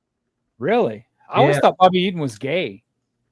Because I remember watching. Wife is beautiful. Missy Hyatt say Missy Hyatt said one thing. She goes, "I don't know about Jim and Bobby. They're pretty close." I'm like, what? They played that whole deal when they were heels. I mean, they did that because they hugged in the ring. Yeah, and it was like, okay, that was to get a rise out of the fans too, and it worked. Especially in the South, like Borat. Yeah. Remember we went to that rodeo? Yeah. All right, so DiBiase is your number 5. Yep. All right, so Worden. No, you're number 5, Stevie. No, I'm saying Worden. Guess what? You got a tie. Yes, I knew it. Gonna make new Jack, rules. Jack, you haven't listened to our you go back and listen to our Gene top 10 list, man. It's like there's like 50 people that each list has 50 because there's like so many ties. So first, I guess 5A or 5B, whatever you want to call it. Yeah, exactly. That's what it is. James J. Dillon. You know, he started. A lot of people didn't realize J.J. Dillon was not an old guy when he was managing the Horsemen. He looked it though. He looked like he was in his 60s, but he was a young guy back then, and he was actually a wrestler. Yeah. He wrestled in Florida, but he comes to Crockett and he starts managing people. He's got Black Bart. He's got Ron Bass, the other Nature Boy, Buddy Landale, and then I guess Landale does one of his disappearing acts and he gets tied up with Tully Blanchard. And all of a sudden you got the CEO of Tully Blanchard Enterprises, and that turns into the Four Horsemen. And not only, I mean, JJ would take some bumps too. I mean, how many times you see JJ take the bionic elbow from Dusty, or look at the first War Games when Animal and Hulk put him out, and I mean, legitimately hurt him. That was the last wrestling match J.J. Dillon ever competed in because they popped his shoulder out and messed. It hurt me to see it. God. Ugh. I mean, and then what always killed me was, and I heard this story later on, I guess it was on the Warren podcast, when Magnum got in his wreck and Dusty was supposed to wrestle in Charlotte against Ole and J.J. Dillon, and if he lost, he couldn't compete at Starrcade. And he comes to the ring with Nikita. And, you know, they show Dusty taking the cast where he got his arm broke and hitting J.J. Dillon in the head. I mean, he's got blood coming out. And they show him at the next TV tape, and they showed J.J. with all this. I mean, he's swole up, got a black eye. He had reconstructed some kind of surgery, like facial surgery. And they played that into the storyline and made it look like Dusty had beat him so bad that he was bruised up like that. He said, I've always considered myself a handsome man, but what Dusty did to me, that this is going to scar me for life. And I was like, oh, gosh, they really beat him up. But then finding this out later on, I'm like, dude, really? But so, yeah, J.J. Dillon, manager of the Horsemen, and kind of, he could be a boring guy, but he wasn't as bad on the mic as some people think he was. But, and my 5B, you talked about him earlier, Jimmy Hart. You look at Jimmy Hart, the Hart Foundation, and you forgot to mention the longest reign, well, one of the longest reign Intercontinental Champions, the Honky Tonk Man. You take a guy like the Honky Tonk Man to the Intercontinental title and hold it for that long. Of course, he had the Nasty Boys. Then he turns babyface of all things and manages Hulk Hogan and Brutus the freaking Barber Beefcake, the Mega, whatever they were called back then. Dude, Brutus the Barber Beefcake's a lot better than the Honky Tonk Man. Come on. I don't know. I think they were Honky Tonk Man was just god awful. He was horrible. God. You ever see Honky Tonk with Valentine together? They tried to make him like they tried to make him a good guy. They tried to make him a good guy. I mean, it was one of the worst gimmicks ever. Look, when they came out as Rhythm and Blues and Greg Valentine had jet black hair, that was the weirdest thing I've ever seen. And get WrestleMania in Toronto, they come to the ring on a pink black Cadillac. Do you know who was driving that pink black Cadillac? Diamond Dallas Page. Yeah, exactly. It was his car. I know. They said that. So technically, he was in WWF early on. Yeah, well, I think back then he was already 50 years old too. So if you look at it, they said that yoga pays off evidently. Hey, Bruce Pritchard was talking about it, and he said they were looking for a different interest, and they said, "What about a pink Cadillac?" And Dusty Rhodes said, "Yeah, my boy Dally down there in Florida, he got a pink Cadillac. We can get Dally to bring it up here. Get him come up here with it." I tell you, we need to do a worst gimmicks of all time. Honky Tonk Man will be on my list. God, I hated that character. So he looks like Kenny Rogers. And I usually like heels. I mean, hearing the guy talk, he's great, but that character was just awful. The night he pushed Elizabeth down, yes, hit Savage with the guitar, and you saw it just looked like it exploded on Savage's head it's like Jeff Jarrett said, they put powder in him to hit him over the head. Yeah, but god dang, man, I mean, it took Elizabeth long enough to get Hogan. He doesn't have a monitor backstage, see what the hell's going on. But that was the night the Mega Powers were born, and then maybe that could be it because I love Savage, so it's maybe that could be it. I never bought into, and I'm usually a heel guy, but the Honky Tonk Man was just There's a lot of rumors that Honky Tonk was supposed to win the IC title from Savage was supposed to win it from Honky Tonk, and Honky Tonk refused to do it. That's probably true. So when that happened, Vince decided, okay, this is the rumor now. I don't know if this is true now. The plan was to put the World Heavyweight Championship, DiBiase win the tournament. But when that happened and Honky wouldn't do it, they just put the world title on Savage. See, I don't get that. I don't get how you can refuse be like a Bret Hart, to put the title over. It's be a Flair. Flair didn't give a shit. He was there. He was a champion. But you have these prima donnas like Bret Hart, and I still like Hart, but he wouldn't do the thing in Montreal. Honky Tonk Man. I mean, I don't know how. Like, if your boss told you, Stevie, well, you're getting paid a lot more. I mean, they're getting paid a lot more to put somebody over. I mean, it's like Stone Cold with. Look what Stone Cold did with Lesnar. I mean, come on, you put the guy over.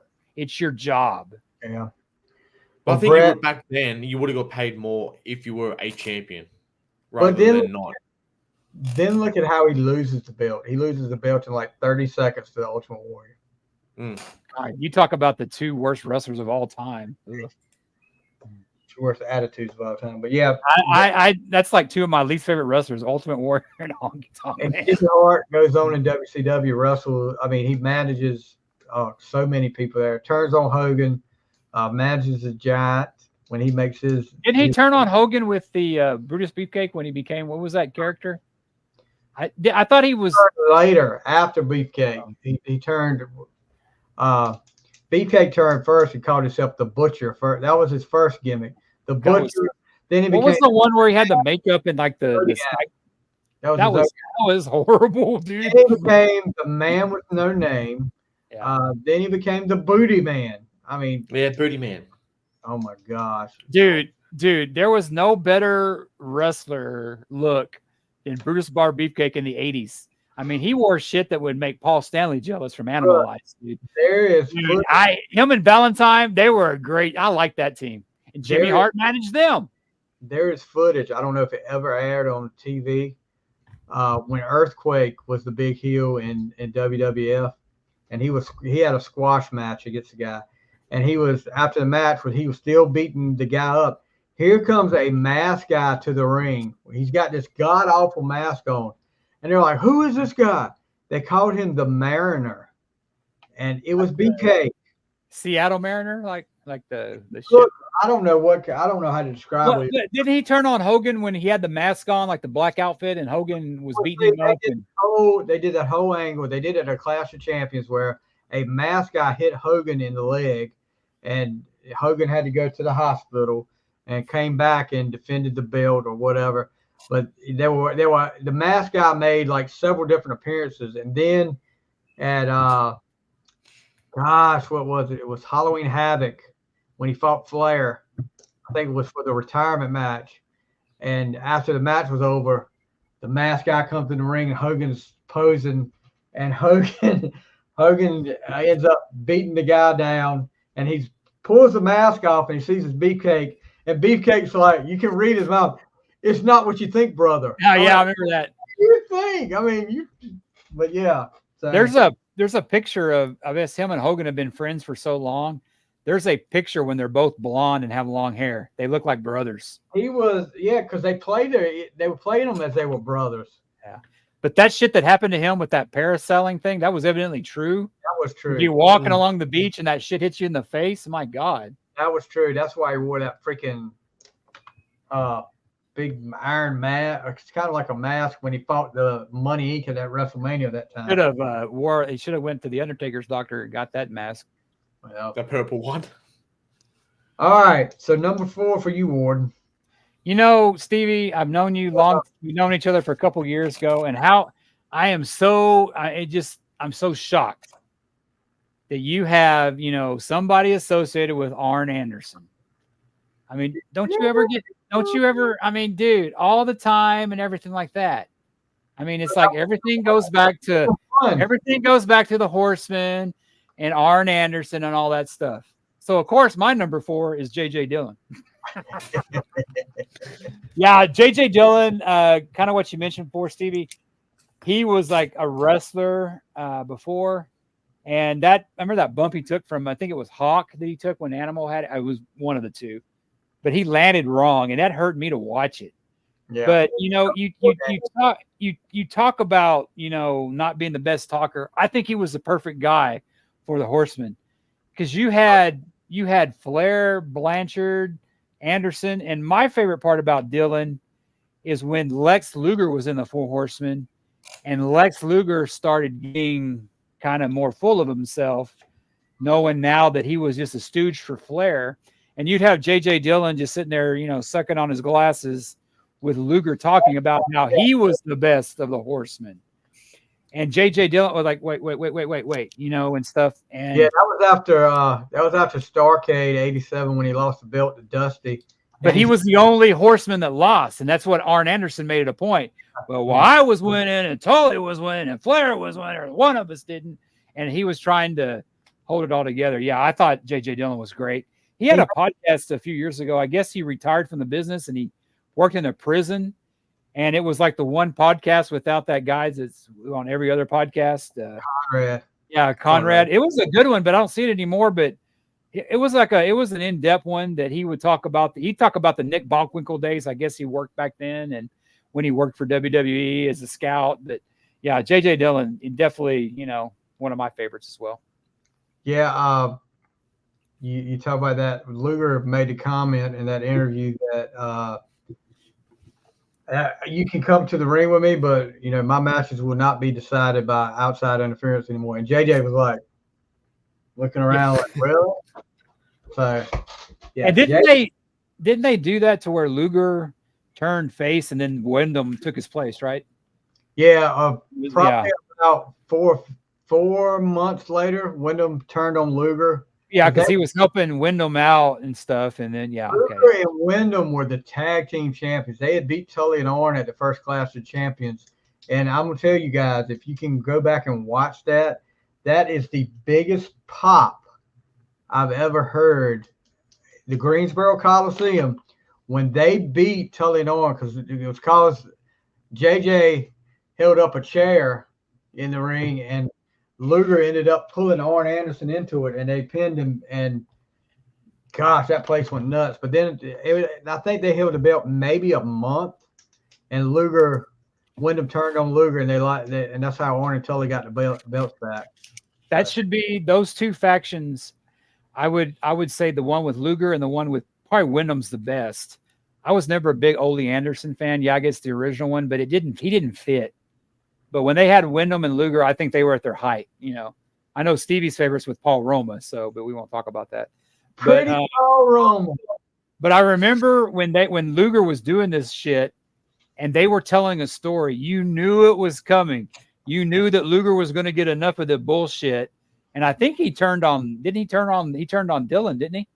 And then they went after him or whatever. But it was a story that they would build up. It's kind of like what the Judgment Day was able to pull off.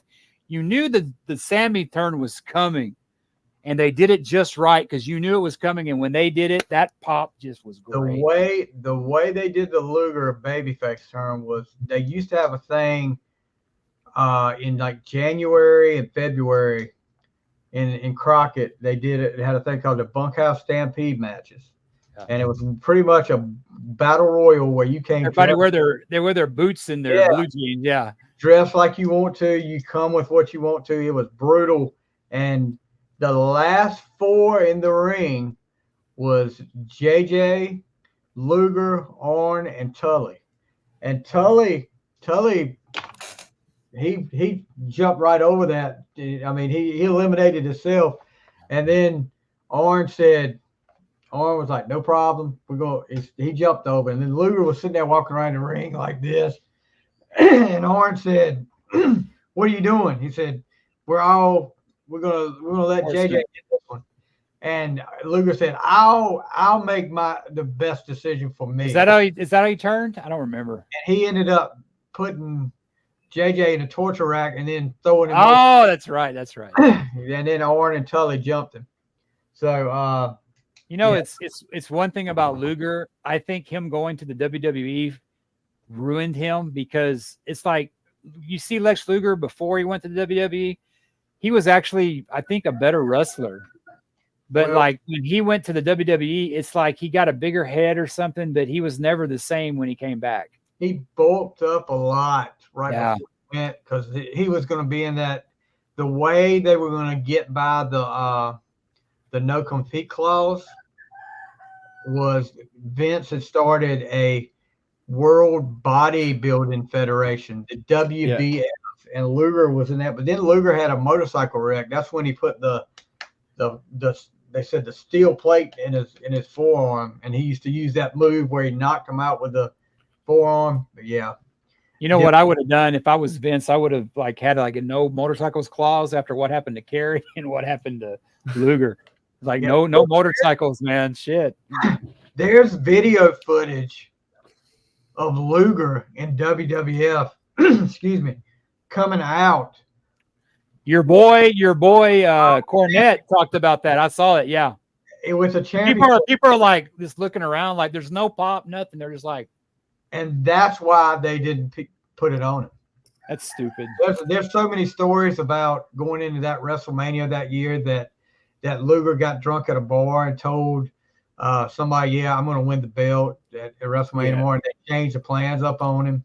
But I don't know if that's so or not. But the highlight of Luger's career is when he came out to WCW. He got paid like not even a tenth of what the other guys got paid because he wanted a chance so much.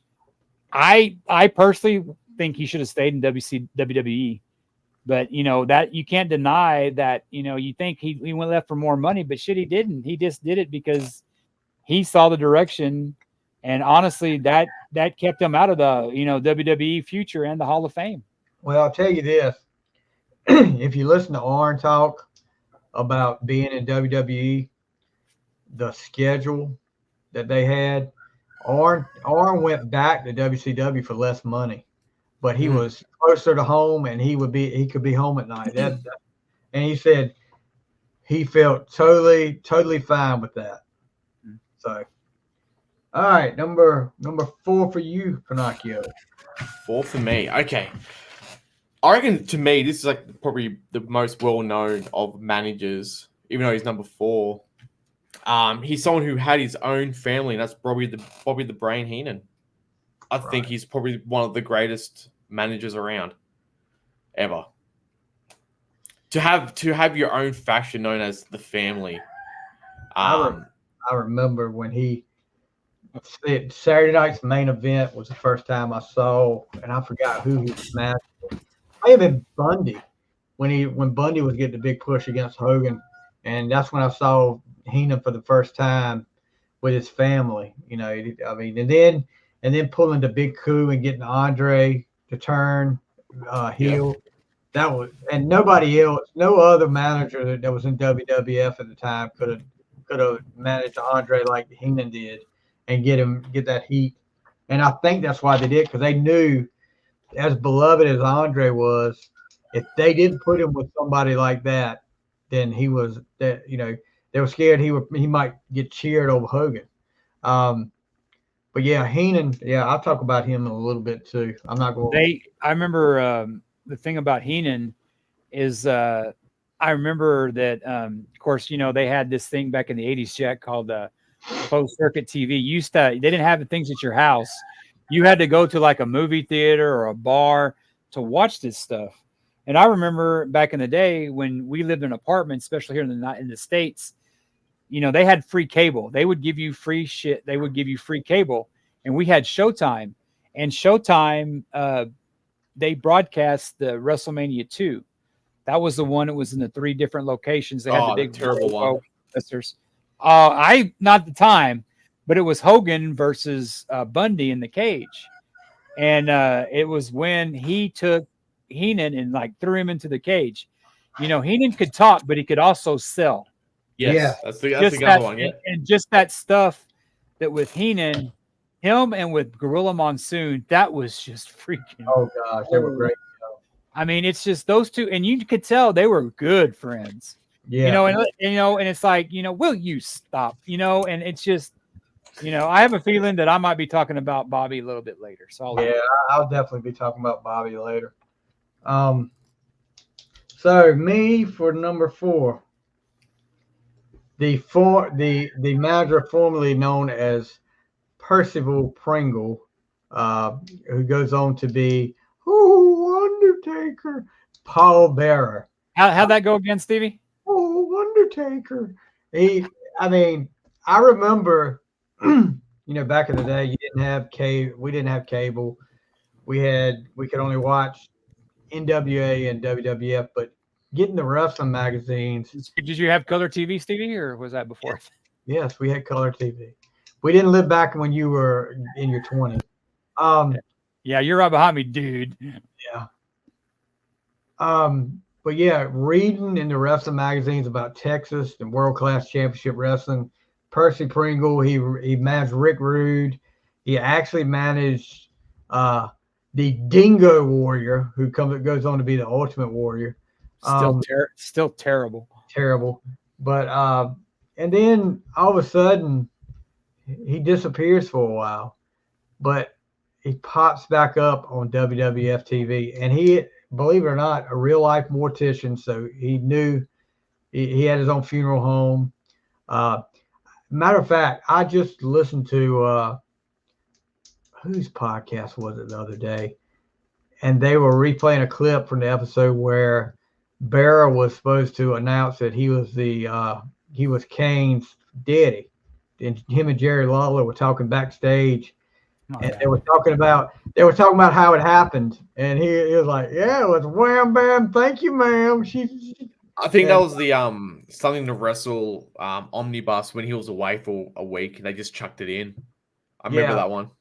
And then they played it off like it wasn't supposed to happen. Lawler, they come back from a commercial, and Lawler apologizes and says, "Well, to our understanding, we just realized that was not supposed to be played over, national television. We apologize for the comments made. We apologize to blah blah and all that." I was like, okay, yeah, like that was really real. But and then to see Paul Bearer turn on the Undertaker, start managing Mankind and Kane, that whole angle, that was a freaking awesome angle. And I think, unfortunately he passed away a while back, but yeah, there's a lot of, one of my guys on another podcast I'm on, Matt Semenza up there in New Jersey, he said Paul Bearer was the all-time best manager out there. So I'll have to throw Matt a shout out for that. But he is my number 4. Ah, good one. I figured that might be on your list, Worden, being he's from Texas. Who? Paul Bearer. Percy Pringle did not make my list. He's in my honorable mentions. I remember him when he was Percy Pringle, managed Rick Rude, and there's a story that it's posted about how he was kind of going through some financial problems, and he reached out to Rick Rude, and it tells you what kind of guy Rick Rude was. He gave the information to Vince and brought him up there. I have a kind of a personal story with Paul Bearer. I remember back I think I told you that story when we went to wrestling back, one of my first matches.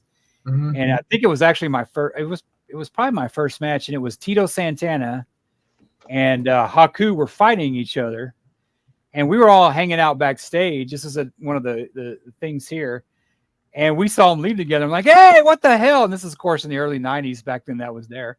But we looked back there, we saw Paul Bearer. And we saw the Undertaker there. They were like hanging out backstage. They're sitting there. I mean, it's like Shawn Michaels is talking to the Undertaker. I mean, it's kayfabe, but it's like plain open. That's kind of before the got there. And I remember I was smoking a cigarette when I used to smoke, and I remember Paul Bearer looking up at us and going,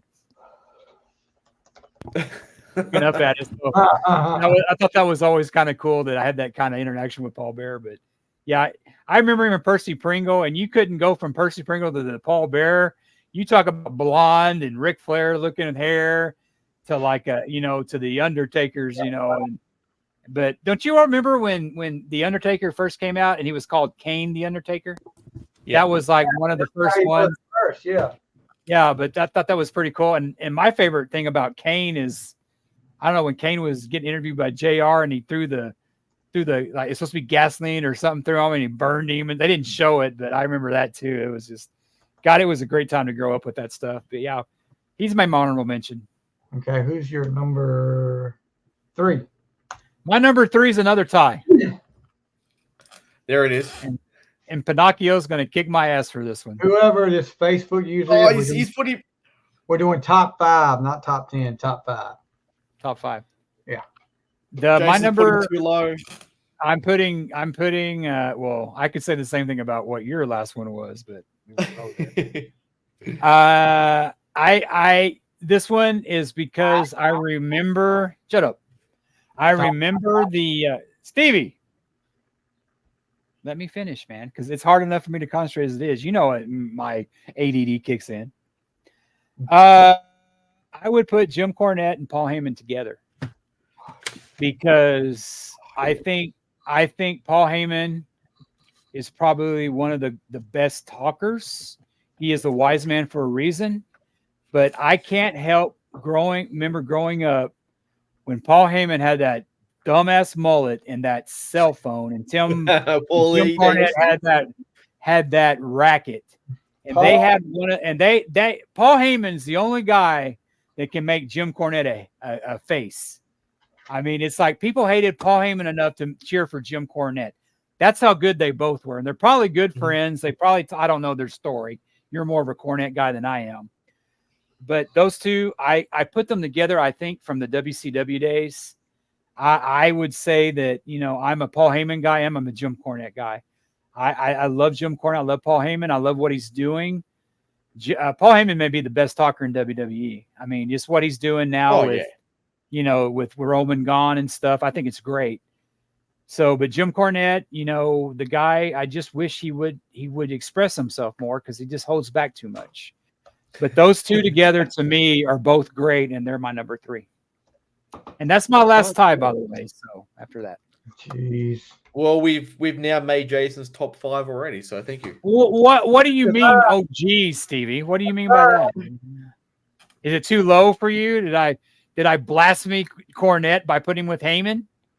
My buddy Kyle has said Cornette should be 1 or 2 on anyone's list. You just don't. I'm not anyone, so you just don't know Worden. No, that's a great tie. I mean, you picture those two, and I don't think the bloodline would be what it is without Heyman, because unless you were a Roman fan 5-6 years ago, the dude could not talk. He tried. He went better away. now. He's a lot better now. Yeah, he obviously got acting lessons. From his time away, because he can do it now. He's a good talker. But Roman couldn't do anything. There was a segment with Cena and Roman. Yeah, that's going great. at it, and Cena's just like, he broke kayfabe. He's like, dude, if you got to talk, you got to do it now. It's called a promo, and Roman just goes, shut up. So, yeah. I mean, it's almost as bad as Sid Vicious. Okay, let's do it again. No, man, we're live. We're all through that. Yeah, he actually said suffering succotash in one of his promos. Yeah. Y'all remember that? That was embarrassing. I mean, I felt bad for the guy. I was like, you really just used Sylvester the cat. I mean, really? Roman wanted to declare himself in one of the Royal Rumbles, but he couldn't get it out. He goes, I declare. And he looks at the camera. He's like, and the announcer's like, what are you saying? For the Royal Rumble. I posted one of the worst promos on the Triple Threat main event group. There was a guy jumping something. And I mean, he is, if you had a chance, you need to go back and look at it. He is god awful, but he's so legendary because it was so bad. He said, "Oh, I'm mad now. You done got me mad. And when I get mad, I'm gonna tear you up limb from limb." And I'm like, "Oh my god, dude, you really got that down." All right, number 3 for you, Pinocchio.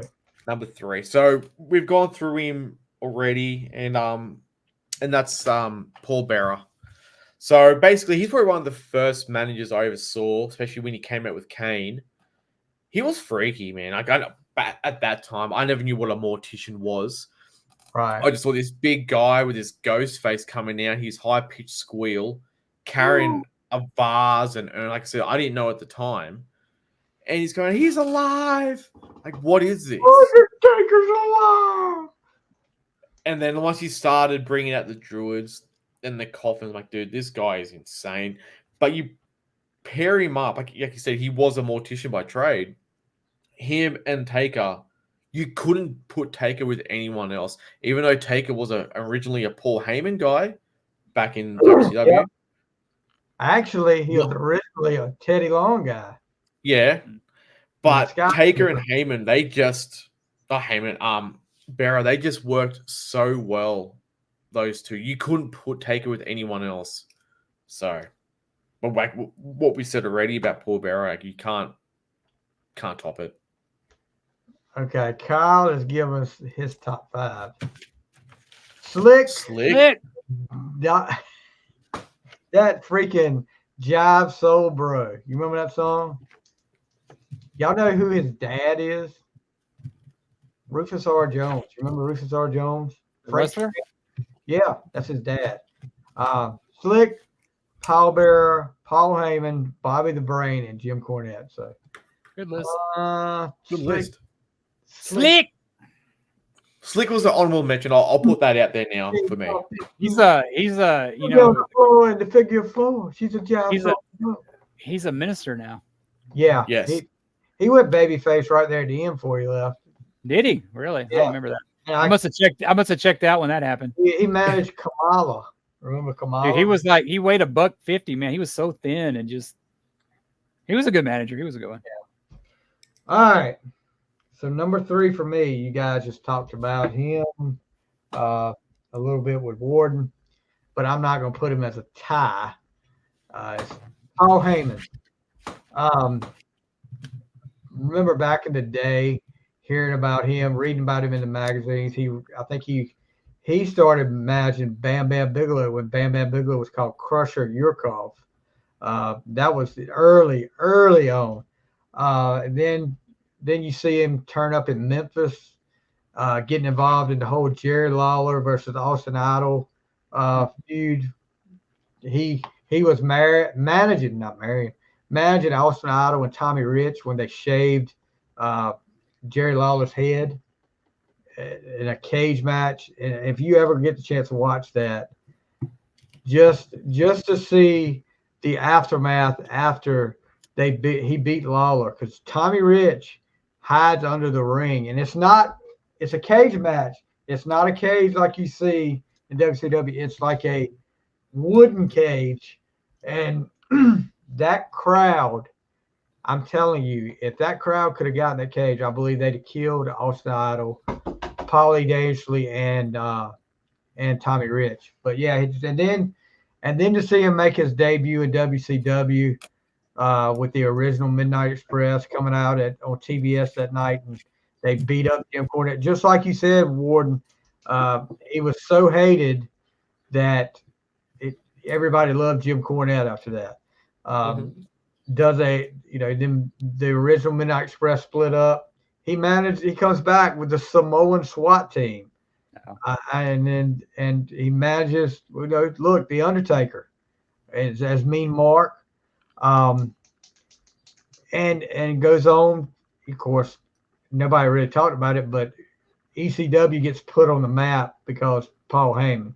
I mean, now his ways that he did things, probably a lot of guys don't agree with and don't like him because of it, but he gets things done. And just like you said, this whole storyline with the bloodline probably would not be where it is without Heyman, my tribal chief. But Kyle is talking about Lawler broke Heyman's jaw while he was in Memphis on purpose. That's because I think the story was Heyman, Lawler was in charge back then. Lawler and Jerry Jarrett, and Heyman wouldn't do something, and they got into an altercation, and Lawler popped Heyman in the face, and I think he did break his jaw. But yeah, he's the one that's going to voice it. And I want to say too, Jim Ross said something about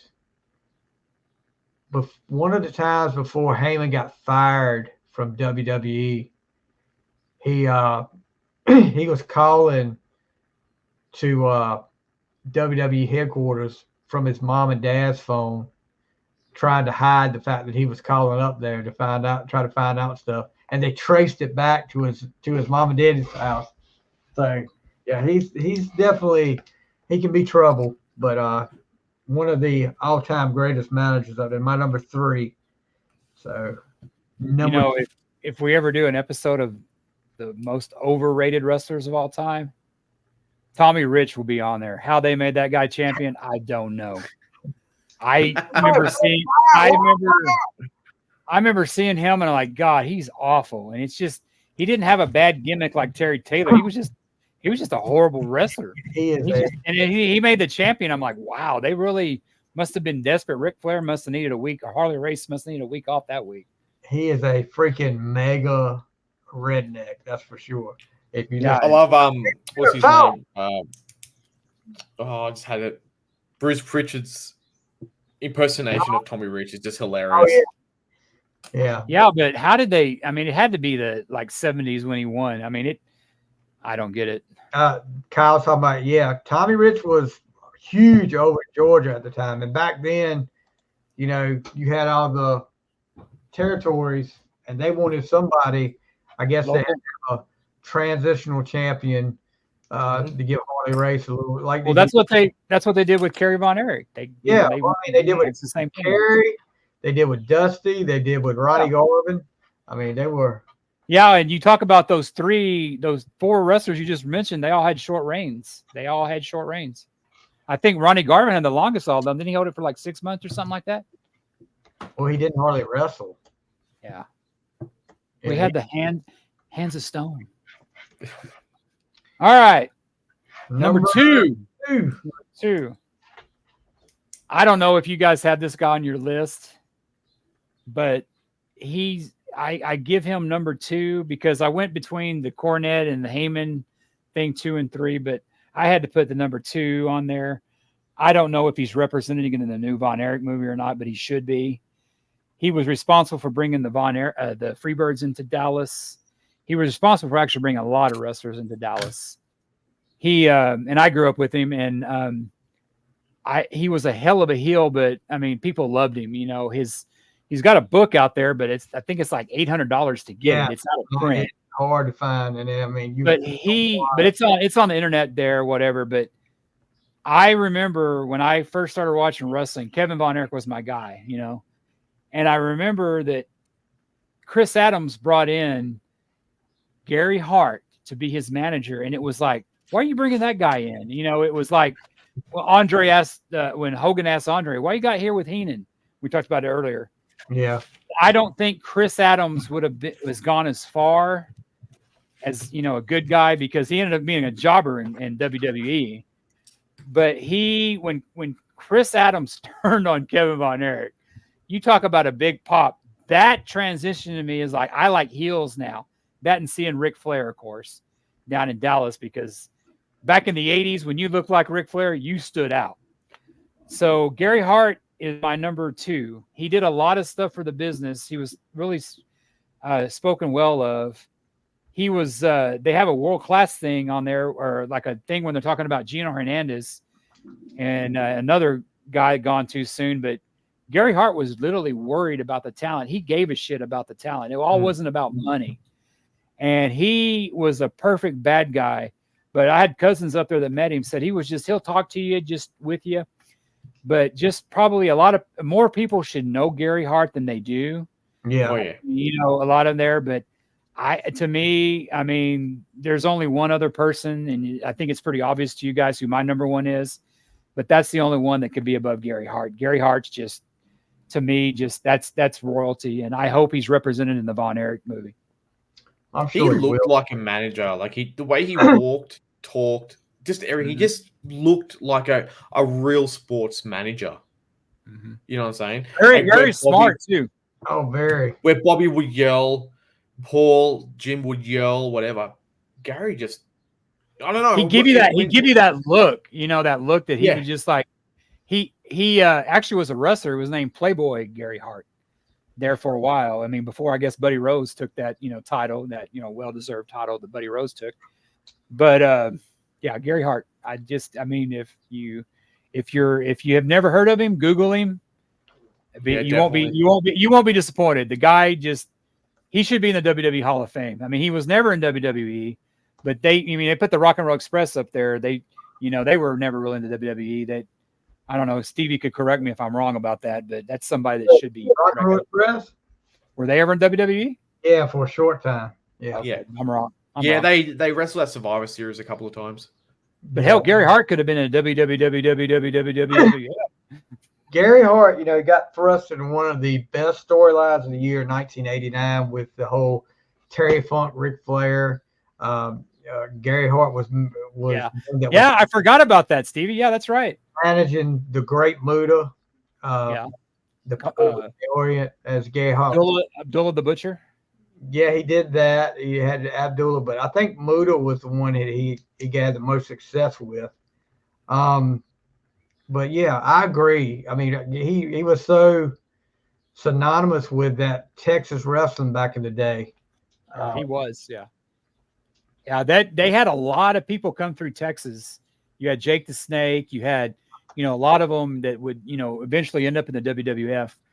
But a lot of that, they came down there because there was something magical about the 80s and the 70s, 80s, is that you would do a 3-month run in a territory. Then you'd go to Texas. You'd go to Memphis. You'd go to Carolinas. I mean, And in the WWE, you had to become somebody new, but in the territories, you were who you were. You could. They didn't license stuff like the WWE did. They actually encouraged you after a few months to go to another territory. Yeah, and he brought the Freebirds in there. He brought the Freebirds in there, and I remember him talking about Gino. He's talking about the Von Erichs. I mean, he was their mortal enemy in the ring, but he says it. I think he's on that world class thing. They have old photos of him. I mean, he was sad about all that stuff happening. He was very worried about people in the drug stuff. You know, he seemed like he gave a shit about his wrestlers. You know. Here's a good comment. Sonny Ono made no one's list.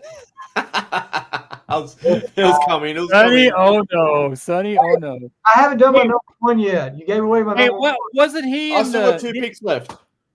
Wasn't he in the Japan where they like had the NWO first? Yeah. And he brought that to WCW. So yeah, he should be an honorable mention. Yeah, I forgot about him. He invented the selfie. He used to do that on the way to the ring every time. Him and Ultimo Dragon. If you listen to the very latest 83 weeks with Eric Bischoff, he actually talks about New Japan and includes the NWO and Sonny Ono partnership kind of thing. So great listen. His latest episode of 83 weeks.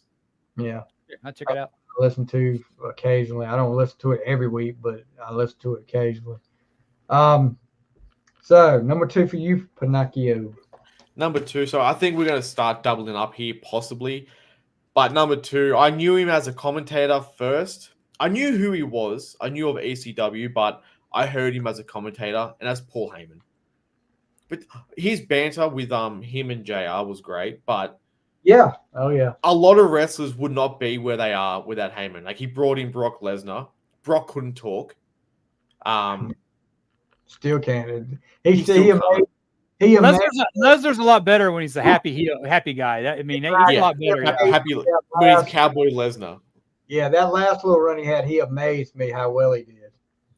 But with the bloodline, he could have the whole tribal behind him, whole tribe, and just his facial expressions. It's just so funny to watch, especially when he says something stupid. And Roman turns to him, he starts carrying to the corner. He goes, no, I didn't mean it like that. My tribal chief. Yeah. Yeah, sorry. But no, between him and probably my number 1, Paul Heyman is just, he can just talk so well. I liked him in the Bloodline feud where he never bought into the Sammy thing. He just was always as skeptical as Sammy. And, everybody else fell for it, but not Heyman. Heyman, like, he knew it all the time. And that was the drama that really kind of built it up to where that, you can tell all those guys get along. And they probably go to Heyman to lear the – I mean, if you're like a Roman Reigns, if you're like a, Sammy, you're going there listening to those stories he would tell because a lot of people learn. I mean, Steve Austin was part of the – Steve Austin and wasn't he in the Dangerous Alliance? Yep. So Lunder Blaze, she said that at her speech. She's always been a Heyman girl, So you say with the whole R-Truth thing when he was in the ring with Brock Lesnar at the before the Royal Rumble, R-Truth's like, I'm gonna throw you over the top rope, Paul Heyman, and the way Paul looks at him, he almost sold it as if he never knew he was gonna see. He goes, I'm not even in the match. And Brock's in the corner losing it. He broke kayfabe for sure. He was crying. Yeah. There's some kind of documentary on him where they're talking about him, and it's like Stephanie says it. She'll say it right to him. It's like Paul Heyman's one of the best, but he's his own worst enemy. It's the stuff I wasn't ever a big fan of ECW. But man, when he brings in like Austin and does stuff like that, I mean, he had that crowd going. I mean, and you got guys like Bully Ray and them. I mean, there's reason why people call themselves a Paul Heyman guy because the guy, he kept that. I mean, he was fighting WCW and WWE at the time, and he held out as long as he can. But my God, he went to battle with them too, and he had to go the extreme route because that's all people would really probably tune in for it for. Well, he managed Punk as well early on. Yeah. Oh, yeah. Most annoying manager, Bill Alfonso. Yes. I thought he was a referee. He was, but he went on to be a manager at ECW. Oh, that explains it. Okay. He used to blow the freaking whistle. I mean, you know how Jimmy Hart used to play that stupid whistle on his megaphone. Yeah. This guy actually had a whistle and was blowing in the ring out. He managed Rob Van Dam and Sabu. That was his two guys. I knew he was a referee in NWA, but I didn't know he was a manager. I didn't really watch ECW. Yeah. Okay, I take that back. When I saw Francine on the TV, I would watch ECW. How about Kimona Wanalaya? You remember her? There was a girl there called Kimona Wanalaya. Well, I just remember like in the ECW, they had the ECW had a great intro song because they were on ESPN for a while, but they had that shot of Francine going in the ring. Oh, dude. Yeah, Kyle Chamonix. He would blow his whistle constantly and scream, "That's right, Daddy. That's right, Daddy." The whole time RVD and Sabu were in the ring.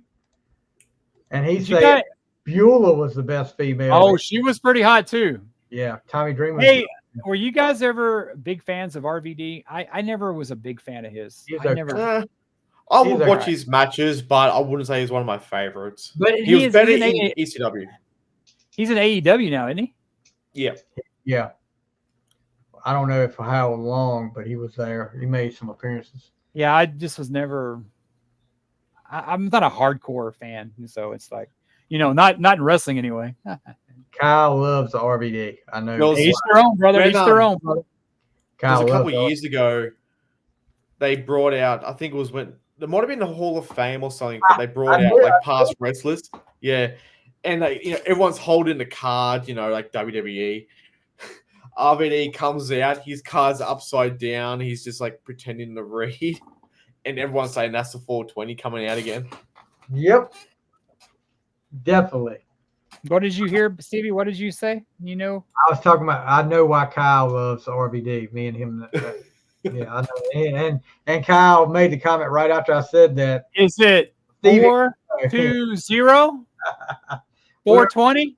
We're gonna keep that between ourselves. But all right, number 2 for me, and this was mentioned earlier by Mr. Pinocchio, and that's Bobby the Brain Heenan. Like you said, the family. Yep. But I'll tell you what, to listen to him, I could listen to him if somebody would just made like an hour-long YouTube video of his best sound bites. Like as an announcer, you talked about with Gorilla Monsoon, when Shawn Michaels turned on Marty Jannetty and said, Jannetty tried to jump through the glass. What a coward. He tried to jump through the glass. Right before that, he was like, well, they can't do anything without each other, He didn't need him.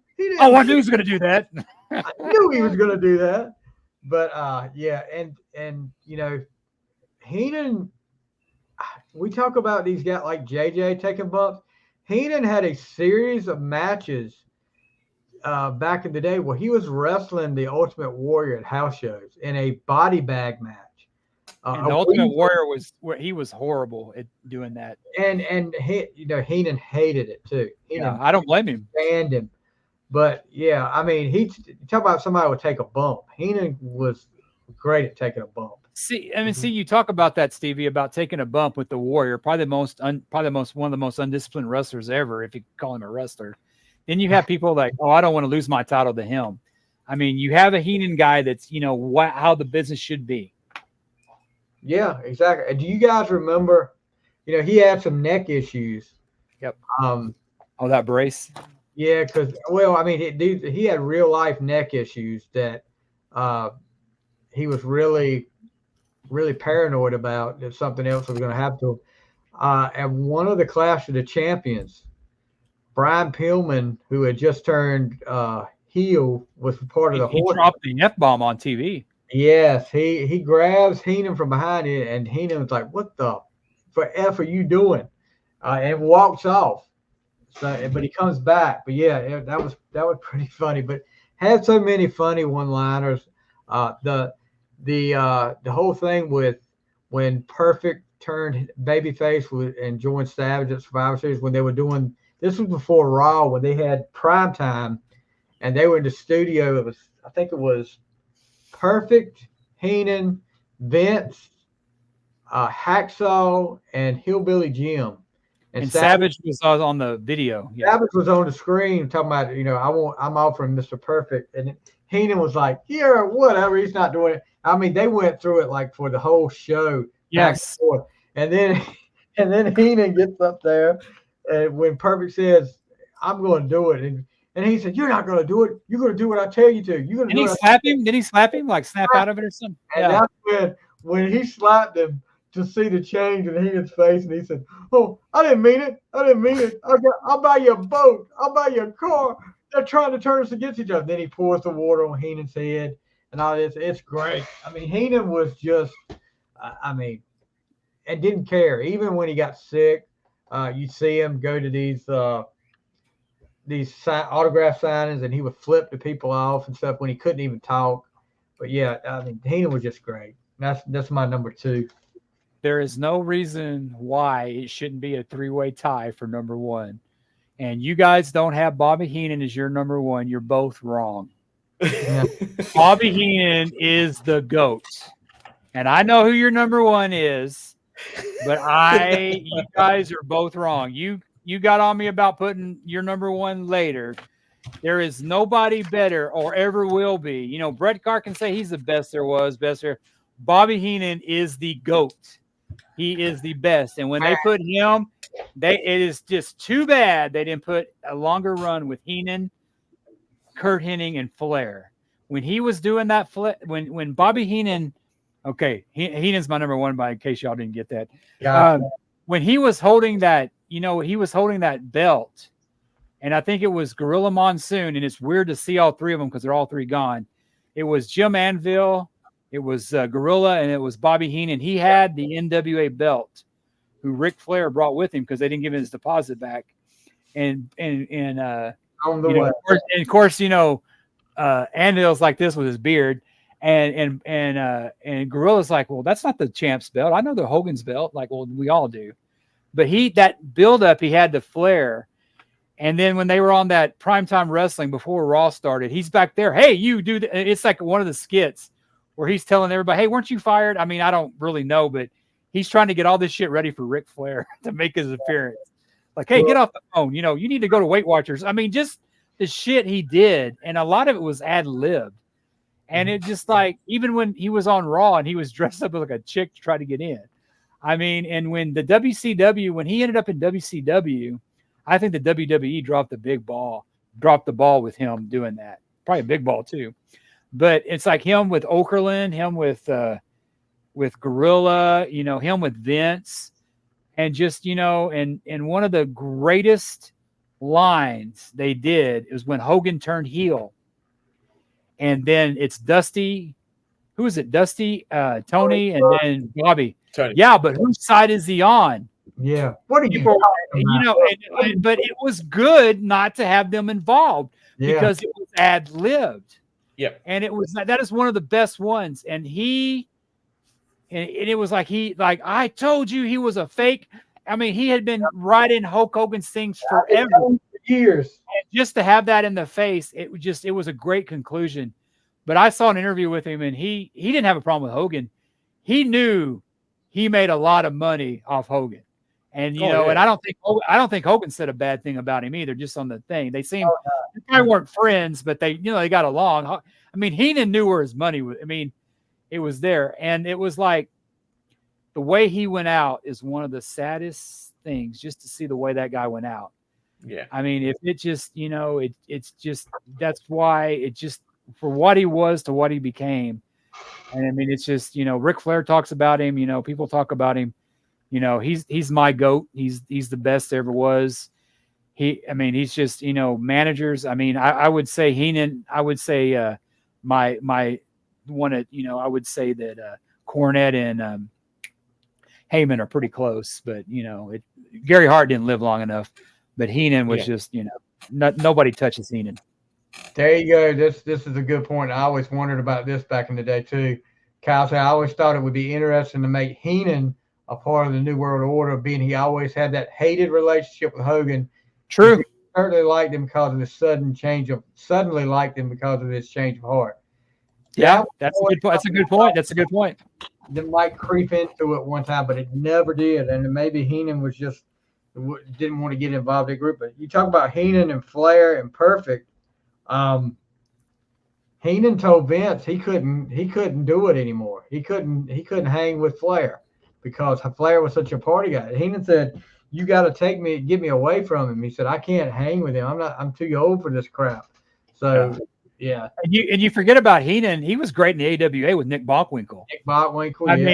I mean, he was just. I mean, I think we talked about it before, but like back in the '80s, before like Google and all that stuff, you'd have to go back at Pro Wrestling Illustrated or The Wrestler and get those magazines from like the '70s. Yeah, and you would read all that shit. Heenan was with Bockwinkel. Bockwinkel was one of the best too, but just the guys. Just, I mean, if you're talking about a Mount Rushmore of and we can argue about the other three, but Heenan's got to be on that Mount Rushmore wrestling managers. Oh yeah, definitely. I don't know. Heenan was just so freaking funny. I mean, just like I said, there's so many lines, but like I said, the line earlier about Jannetty diving through the glass window trying to get away. What a coward. But yeah. You know what's funny about that change? I remember that happened here in San Antonio, Shawn Michaels' hometown. And I think that they were a little bit worried that the crowd probably wouldn't accept it because Shawn Michaels was such a great heel that I think that, and when he said that, I mean, did those guys, they didn't get fed a script, did they? Because I know Jim Ross a lot of times didn't like to read a script, but just, I mean, next to maybe Jerry Lawler, I mean, just the quick comebacks. I mean, nobody topped Heenan, man.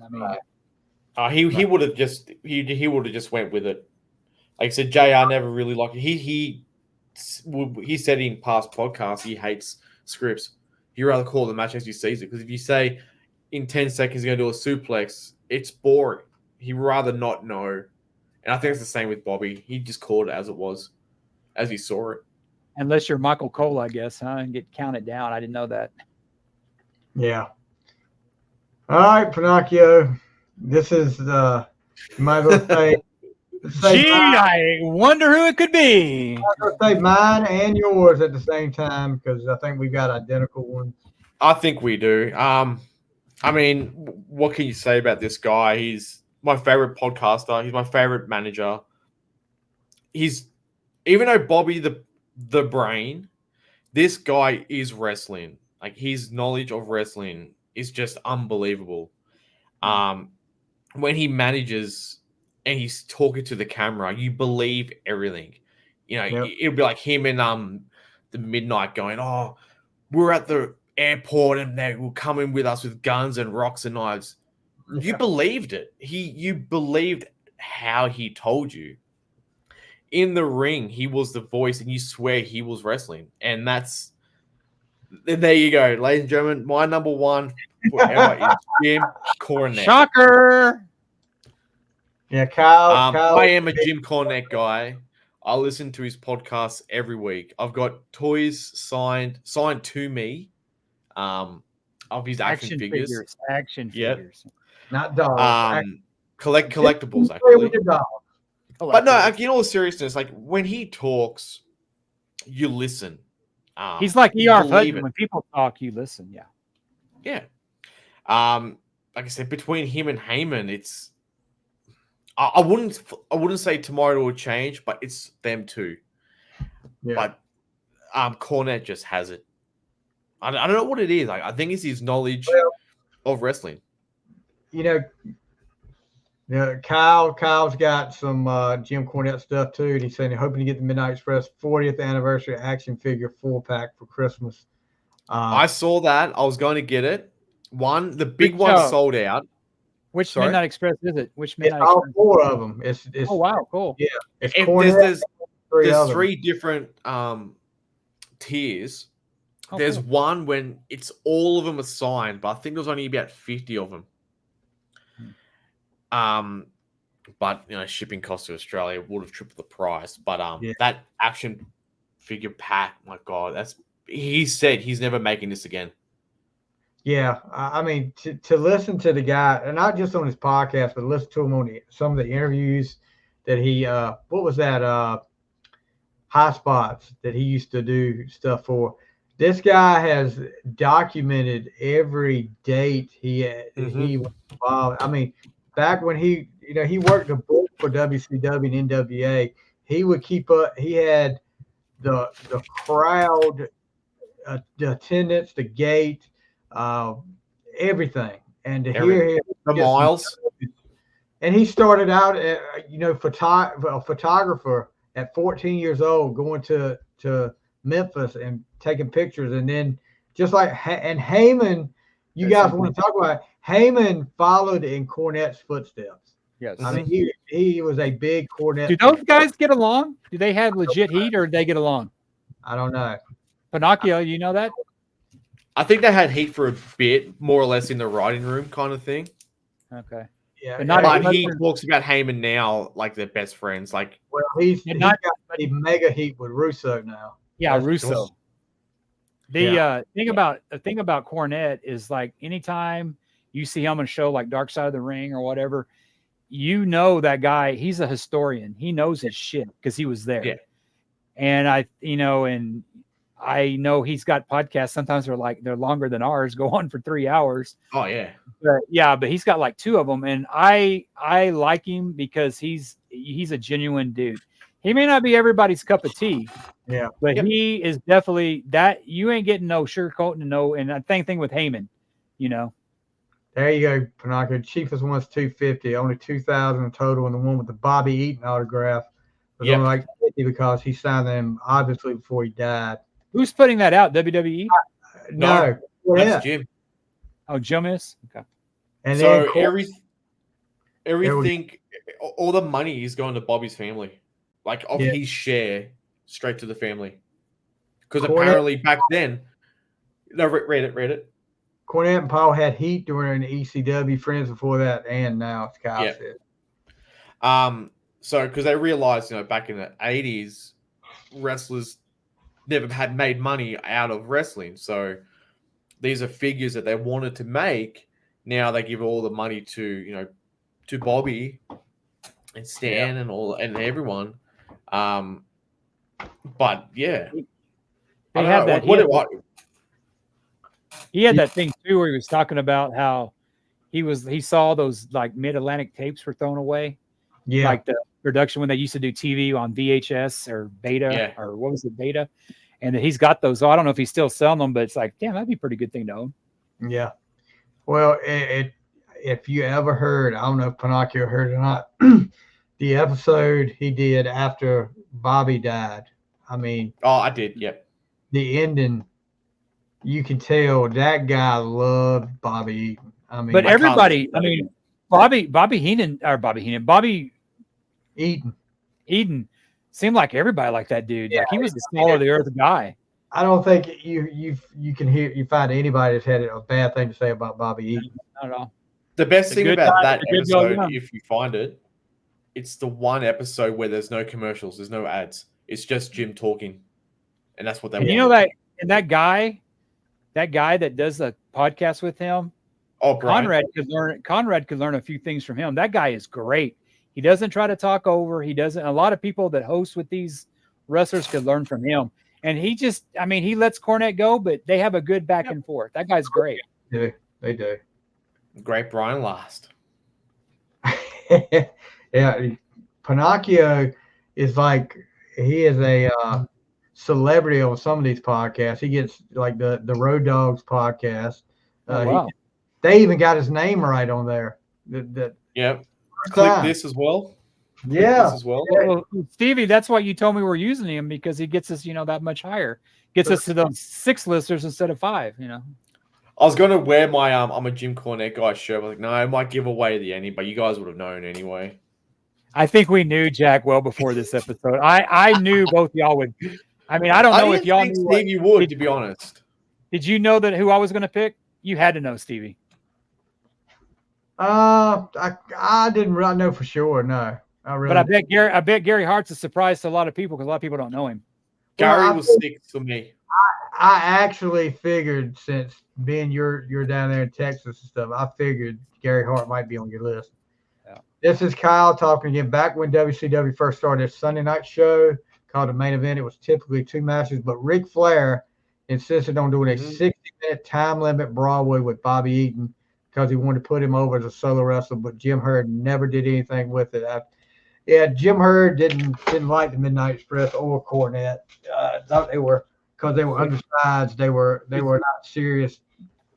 Was Jim Herd the one that was like didn't know anything about wrestling, or he was the old promoter? Yeah, he was the pizza man. He worked. Yeah, okay, that's the one that pretty much had Ric Flair cut his hair and put the earring in, right? Yeah. He wanted to make wrestlers called the Hunchbacks, and they said they could never get pinned because their shoulders couldn't get down to the mat. But wasn't there another Jim somewhere that Jim Ross talks about? My boy, Jim Crockett. No, it wasn't Jim Crockett. I think he was an old school wrestler, but Jim Ross was Jerry Jarrett. My boy. I think he was an older promoter. Yeah. I always get Jim Herd and that guy mixed up. So he was a Jim something, I think. Huh? Who? Wasn't Cowboy Bill Watts, was it? No. This guy was. You know what I'm talking about. For lack of a better word, he was flamboyant. Yes. Yeah. He was Adrian Adonis's character. Let's just put it that way. Yeah. But he always go, "Oh, my boy." And it's driving me nuts. Yeah. But yeah, it was, I always get him and Jim Herd mixed up. But then I hear Flair talks about the other one in higher regard than Jim. I think he was in Mid-Atlantic or something. Yeah, Kyle is saying, Kyle's knows Jim Barnett. Is that it? I think that's it. Jim Barnett? Yeah. Kyle's, yes. He ran the biggest promotion in the world in Australia. Also known as that's what it was. Yeah. Yeah. Yeah, that's him. Jim Barnett, and Kyle said it. Thanks, Kyle. But yeah, Cornette. I like Jack's pronunciation, flamboyant. Flamboyant. Don't want to get in trouble. All right, so let's hear your honorable mentions. Who's going first? Me? Go ahead. Okay. Some of these I don't know if anybody's heard of, but my number 5, I only have 5. Percy Pringle. We talked about him earlier. World class, became the pallbearer. Number 4 for me is Skandar Akbar. He was a guy that Austin talks about. Do your research on him. He was in world class. He managed the missing link. He was a heel. He always fought with the Von Erichs. Wasn't that his faction like Devastation Incorporated? Devastation Incorporated. I forgot the name of it. Yeah. But Jim Ross talks about him in his book. He talks about him, how he's one of the ones telling, well, Jimmy, you got to step up to these guys because they'll walk all over you. No, he was a good mentor. Seemed like a good dude, but I mean, he played an ultimate heel. He played that, whole chic Arab heel thing that, goes good over in a South Texas crowd, One, I don't know. Stevie may know this one, but I don't know if you do, Jack. He's a guy that was, talk about flamboyant. This is in the 70s and early 80s.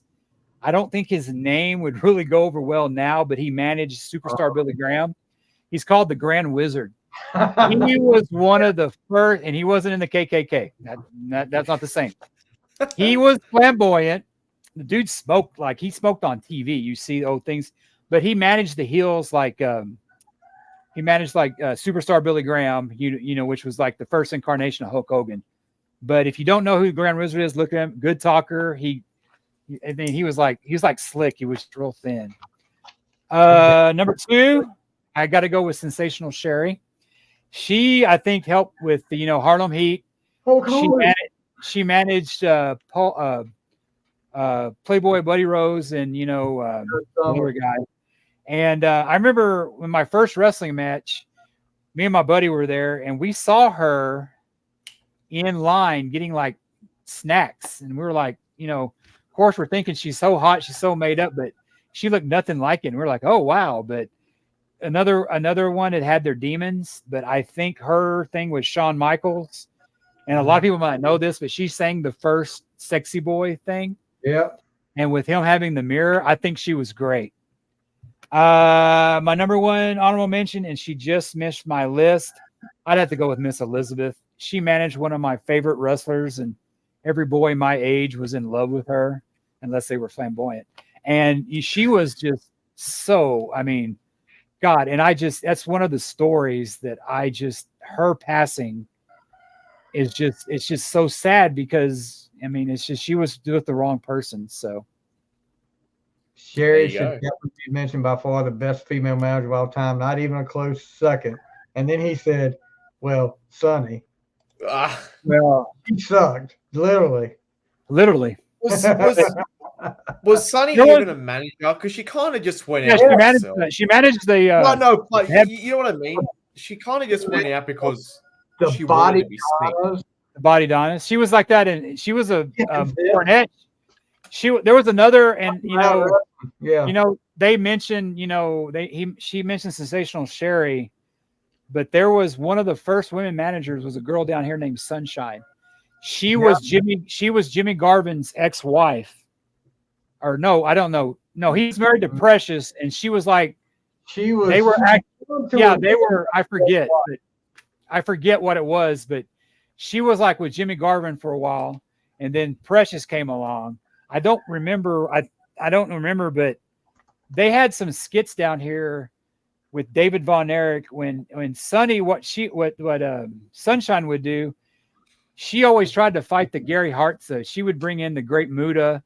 She would bring in like different people to fight Scott Casey to fight the good guys, but the bad guys. But Sunny, that's the first female manager I can remember. She predated, Sensational Sharon Elizabeth. She was like in the early 80s.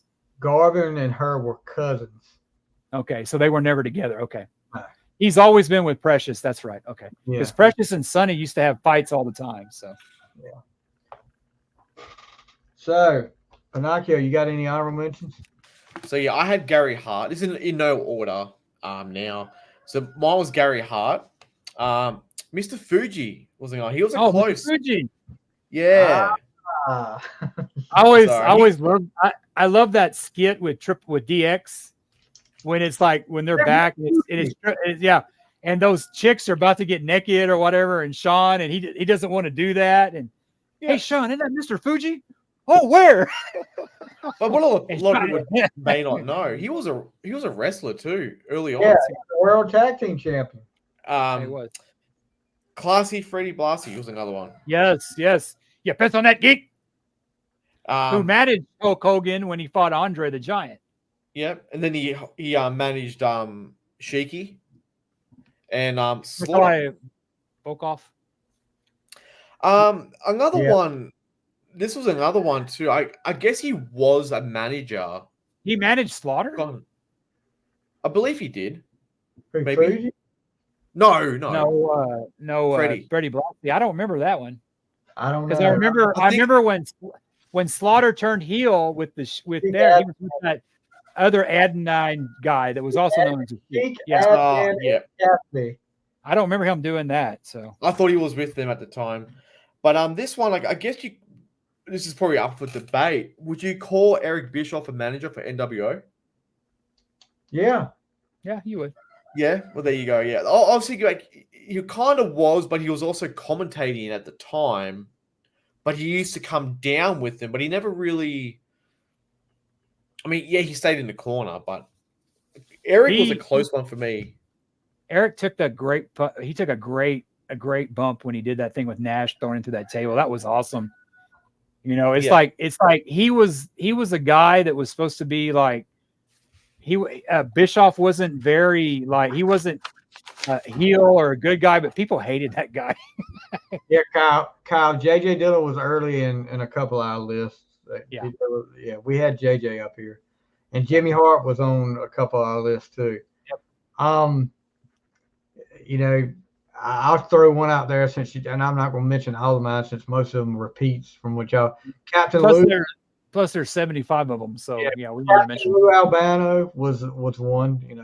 Managed the Bull Collars, managed the Samoans. You said Slick. You said Gary Hart. That was on my list. Most of them are Paul Ellering or repeats of what you've had on your list. So we're not getting into all that.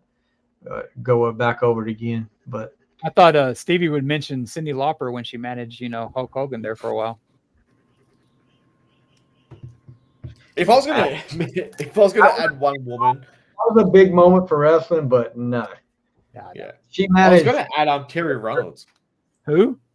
Terry Reynolds. Gold Dust. No, who are you talking about? Cyndi Lauper managed. I got the Melania Wendy thing. Richter. Who? Wendy Richter. Oh, that's right. It was Wendy Richter. That's right. Yeah, you talking about Colonel Robert Parker. That's what Kyle's talking about, Colonel Robert Parker. Y'all remember him? Robert Fuller. Boy, you talk about not being able to make it today. Yeah. Yeah. I'm surprised that made it in the 80s, man. That was No, I'm thinking about Colonel De Beers. That's the one I'm thinking about. Colonel De Beers. Didn't he manage getting Colonel Rob Parker manage De Beers? No, I think they were. Didn't a colonel manage Harlem Heat? Yeah, that was Colonel Rob Parker. That was when him and Gary were supposed to be getting married. Yeah. Colonel actually made it to WWE. Imagine Jeff Jarrett and he had that cigar, right? Southern Justice. That's what they called which was the Godwins repackaged. I remember one time in the 90s, I was flying back from Dallas at a layover, and I was actually in Houston to make that. And I saw Harlem Heat from like across the way. They were waiting for a plane. Dude, those dudes were massive from a ways away. I mean, I saw them from a distance like, son of a bitch. Those guys are big. So now we've done our top 5. We got a new segment on the show, and it's going to be called 3 Count. And no, it's not Evan Courageous and Sugar Shane Helms and whoever the other guy was. You don't remember them, do you, Worden? Who are they? Sugar Shane Helms. That's Hurricane. The Hurricane. That was his first gig was 3 Count. 3 Count was another horrible gimmick. Yeah. It was horrible. No, I like the Hurricane. No, it's horrible. Hurricane. No, you need to watch 3 Count. No, I'm okay. I'll take your word for it. They were the NSYNC of the wrestling world. It's like a boy band gimmick for the wrestling world. That's why I probably don't like it. Yeah, I mean, me neither. But who's that Spirit Squad? That was horrible. Yeah, Dolph Ziggler was in that. Yeah, but Rayback was in that, right? No, he was in Nexus. Oh, that's what it was. And that's another guy, like we were talking about, how only Paul Heyman can make Jim Cornette a good guy. Only Rayback can make me could be popular because he's against CM Punk. You're starting to sound like Sid now. You must be getting tired. You're starting to sound like Sid talking. Because I know I only have half the brain that you do. We got to do that sometime. It's been a long night, Stevie. Leave me alone. I only had one nap today. Leave me alone. All right, yeah. Screw you. 3 Count, which is 3 things each of us are watching or listening to right now. So we'll start with you, Ward. What are your 3 things?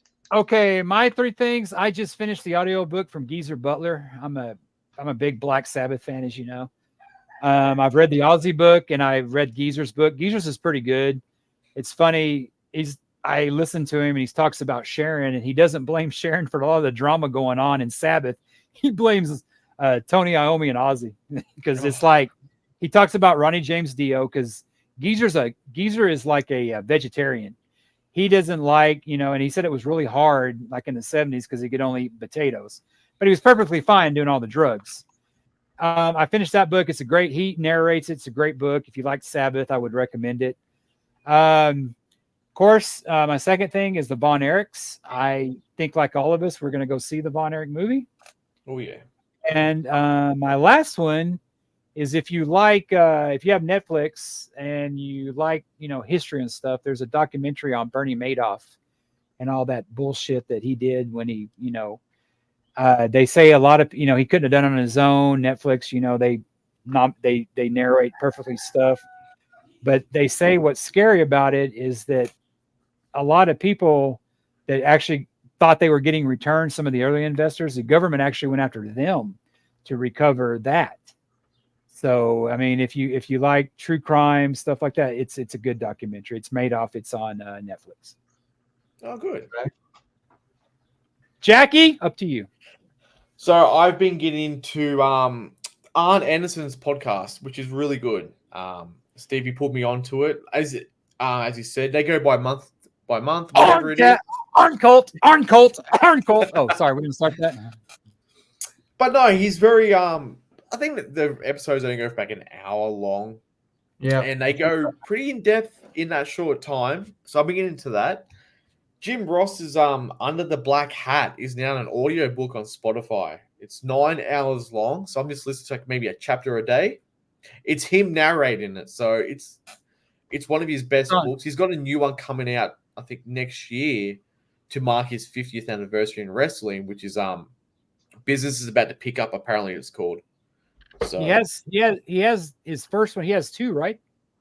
So Under the Black Hat. What's the other one? I would like to say it's Behind the Curtain, but that might be Jim Cornette's book. Yeah, he has. But yeah. I think Jim Ross has two. Just trying to see real quick. So Under the Black Hat, Slobber Knocker. That was on Audible. I listened to that a long time ago. He narrates it. It's on Spotify now. Spotify has audiobook. Oh. You have to be. Oh, it's like I'm being like a pusher for Spotify. You got to be a premium member for audiobooks. I have Audible. That's how I listen to Geezer's book. Yeah. So. Yeah, and the third one is a very old one. I've just finished watching Lost. So. Wow. I watched it all in about 3.5 weeks. I just binged it. I won't watch that again. But no, it's good. I never watched it when it first came out. The ending, yeah. So, I tried to watch it. I couldn't really get into it. It's not bad. I got lost. But yeah, Arn Anderson's podcast, I do recommend. It's a good hour. Jim Ross's book on audio I'm listening to, and Lost I've been watching. So Conrad's not going to be on the new book, is he? Oh, he will be. He'll promote it. Conrad's no. Conrad just when Jim Ross had his own podcast, it was great. But when Conrad got on there, I don't like the watch-alongs. I liked it when Jim Ross was just talking. Yep. All right, I'm gonna put Kyle's up right quick. Kyle's yeah. Cody Jinks, the country singer, bowl games, and porn is what he's saying. His 3 things he's watching now. So, who's Cody Jinks? He's a country singer. That's why I don't know. It's like it's football, college football games right now over here. They're doing, what college is he going for? He's a ECU fan, but we didn't make a bowl game. This is the guy I do the ECU podcast with. Kyle is from.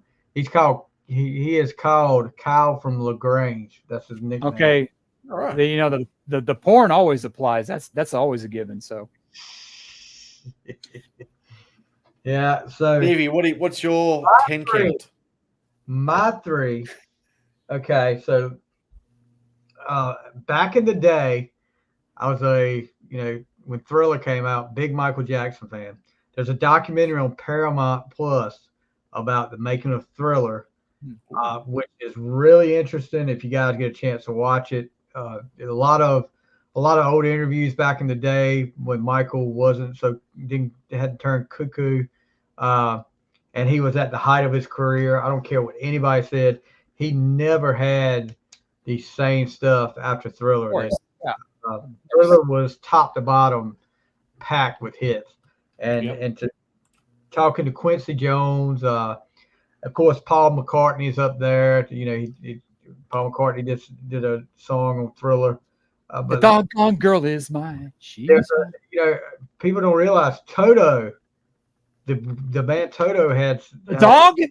Yeah, from Kansas. Had some stuff on Thriller. Of course, the Eddie Van Halen, and of course does the guitar solo, which I don't think you really see a whole lot about that on there. But yeah, Toto, the group. I know, but what did they do on Thriller? Was it Lukather? I think is his name. He played some on it. I think they actually wrote some on it. But yeah, they were actually. I think the story was, and I may be wrong, that they were recording down the hall, and they came down, and Quincy Jones started talking to them. They started working on some stuff. So good. There's a Quincy Jones documentary on Netflix. If you, I Quincy didn't know that is. I didn't know that his daughter was the girl that was on Parks and Recreation. Yeah. I did not know that. Oh, I'm saving that, Kyle. I'll post that up here in a minute. Also, number 2, I just got through reading this book, and actually I'm gonna have this lady, interview with this lady on the podcast that wrote this, The Rise of the Fox, 1950 to 1952. Eric Carr revealed. Guys, I'm telling you, this book is over 300 pages, close to 400 pages. But as far as Eric Carr's history goes, you see the usual stuff. With this book, I honest to God felt like I was sitting right there. She starts off with the audition for Kiss, and then she goes back to when all the bands that he was in. Of course, when they got unmasked, the tagline was, and Kiss is Eric's first band. Bullshit. He was in so many bands trying to make it. But yeah, you get a lot of information in here. And Janet Simmons is a later PhD. She didn't want me to call her doctor. So, but how was she connected to Eric? Just curious. She's not. She's just She just wrote the book. And she did a lot of, she talked to a lot of people, and she's actually working on part 2, which this takes you till right before they're recording Creatures. So cool. It's really great. Of course, she can't get the interview with Eric. She has to go by past interviews and stuff, but she's got some good sources that she gets a lot of good information from. Number 3, I started listening to a podcast, and I like, there's a lot of podcasts I like, but Podcast Rock City, Joe Polo. You've been on that one. Yeah, I've been on that there. Sonny Pooney, Joey Casada, one of the longest Kiss podcasts out there, the longest running Kiss podcast out there. You need to check it out. They get a little silly at times, which that's great, but that's fine. We get a lot silly sometimes up here. But really, check it out. If you're a Kiss fan, check it out. They usually go on Sunday nights. I've got some more. I've got a lot of podcasts I listen to, so that'll be one a week on my 3 count right there. Not to mention his honorable mentions. So. Yeah, my honorable mention too. My honorable mention podcast tonight would be no. I've listened. I like Podcast Roxy. I like that too. I think he gets a lot of hell, and how he didn't like Rocks by Aerosmith, Sonny Pooney, he's nuts with it. But he's a Dallas Cowboy fan, so we're kind of slow sometimes. So. Yeah, Dallas Cowboy fan versus not liking Rocks. I think the Dallas Cowboy thing is a little bit worse. But anyway. So, I'm surprised Mike Tomlin didn't make your list of top 5 managers, whatever. One of the last comments from Kyle, and you guys are going to get a kick out of this one. Where did the guys stand on Rudolph, and do they believe Santa was a bully that deserves to suck reindeer wiener? Absolutely. They bullied that poor reindeer. But you know what? And he showed up when they needed him. They did. They bullied his ass. If you want to hear a funny ass clip, that show I was on, Kyle was one of them on there the other night, and he talked about one of his favorite movies was Rudolph. But then he said he wanted to get the edited version that come out when Santa comes, Rudolph, with your nose so bright, won't you guide my sleigh tonight? And Rudolph says, hell no. Said, you guys were all picking on me. I said, you could, and he tells him what he can do. And then he said, you could suck my reindeer wiener. Wasn't that on Adult? I think that was on Adult Swim or something like that. Oh yeah. Kyle said it in our live podcast the other night. Was pretty funny, and I turned in. You guys know the Porky Pig Blue Christmas song, and the guy laughing in the background. Well, I pretty much was made into the guy laughing in the background when Kyle said this on it. So hopefully I'll be in infamy if you'll hear me in the background You need to Google the Donald Duck blowjob. That's funny too. I have heard that one. Yeah, I've heard that one too. The thing I like about Rudolph is that, you know, Vince actually makes an appearance, you know, there with the. I think I posted on Facebook a few years ago when they have him like the abominable snowman when he's real big and fat, and I was like, that never gets old. That is so funny. Remember what who's that? The guy with the teeth, the guy that always had the sickle with him, and they show Vince. On Cornelius. Yeah, but they show Vince Neil looks like the abominable snowman because he's all big. He said, "Stop sending me the shit." Yeah. Yeah. That's never not funny. Yeah. Any last words, guys? No, it was a great show, and I think it was a pretty well-rounded list. So it's, you know, I wasn't surprised. So it's like with y'all's, but y'all, we need to see the Von Erich and have an episode on that. Yeah, I reckon if all goes well, before I go to work, because I just had a look then, it comes out the 14th of January here in Australia. That's the earliest I can see it. So you can't. I mean, you can't extend and be off another week. I mean, so just tell your boss. I guess I can do it. I need to go. I need 5 weeks off.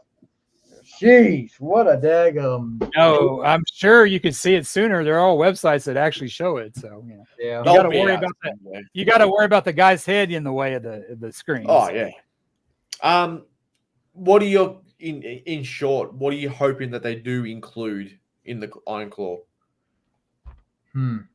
I hope they. Well, I think what I've seen it before. I hope they show that, you know, to me, the biggest thing that comes out of it, you can't live your parents' dream for you. I think that was the biggest issue with Mike. Mike didn't want to be a wrestler, you know, and I think a lot of them didn't, but they had to please daddy. Yeah. And I think at the end, there's a thing I think with Karen Von Erich said that the mom finally just got pissed, you know, at the end, just left the guy. I mean, it's just, you know, life's too short, and it's, you know, you can't worry about disappointing others. Believe me, I disappoint people every day. So, you know, Stevie will testify to that. I didn't say anything. It'll be a hard movie to watch if you don't know anything about the Von Erichs. You know what I'm saying? I mean, it's probably going to amaze a lot of people that don't know that history. If it goes down the way I think it's going to go, it'll amaze a lot of people, all the tragedy that came to that family. I mean, yeah, and the thing about the movie is, I think we had a disagreement, Stevie. I think you said something like it's going to be a big hit. I don't think it will be a big hit. I think it's a regional. I think it's a regional movie that'll do okay, but it's like the theater by my house. It's not even showing there, so I don't see it being a big blockbuster. It's probably a great, fantastic movie, but a lot of those. I know the Kevin Von Erich's sons, when they were busted open, were talking about there was one scene in there, and I think it got left in because they got to watch it, you know, before, of course.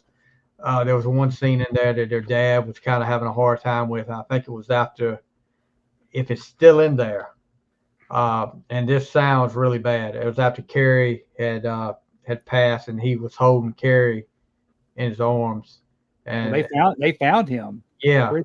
It's so that sounds like it might be pretty powerful there. But I'm looking forward to seeing it. And we'll definitely talk about it on the show after everybody sees it. I think one of the saddest things I ever heard Kevin say was that, you know, there was a time I was a son and I was a brother. And now I'm neither one of them. Yep. All right, guys. On that happy note. Yeah, we'll leave it. But guys, everybody out there listening, Kyle from the Grange, even though thank you, Kyle. You're not a Rudolph fan. I mean, you're not a Santa Claus fan. Hope you have a Merry Christmas. Everybody, I hope you have a happy and safe and Merry Christmas. Be safe out there, guys. Enjoy. Jack, and Jack, I hope you enjoy your next 6 months off before you have to go back to work. I'll try to enjoy it. Hopefully, Jack will be back to work sometime next year. But of course, he'll be next year. But a whole freaking month off, dude. God. And you haven't had a month off since you're probably in kindergarten. No, probably not. All right, guys. Yeah. That is going to do it for the Triple Threat main event. Hope you guys have a Merry Christmas, and we'll see you next time on the Triple Threat main event. Stay safe, guys.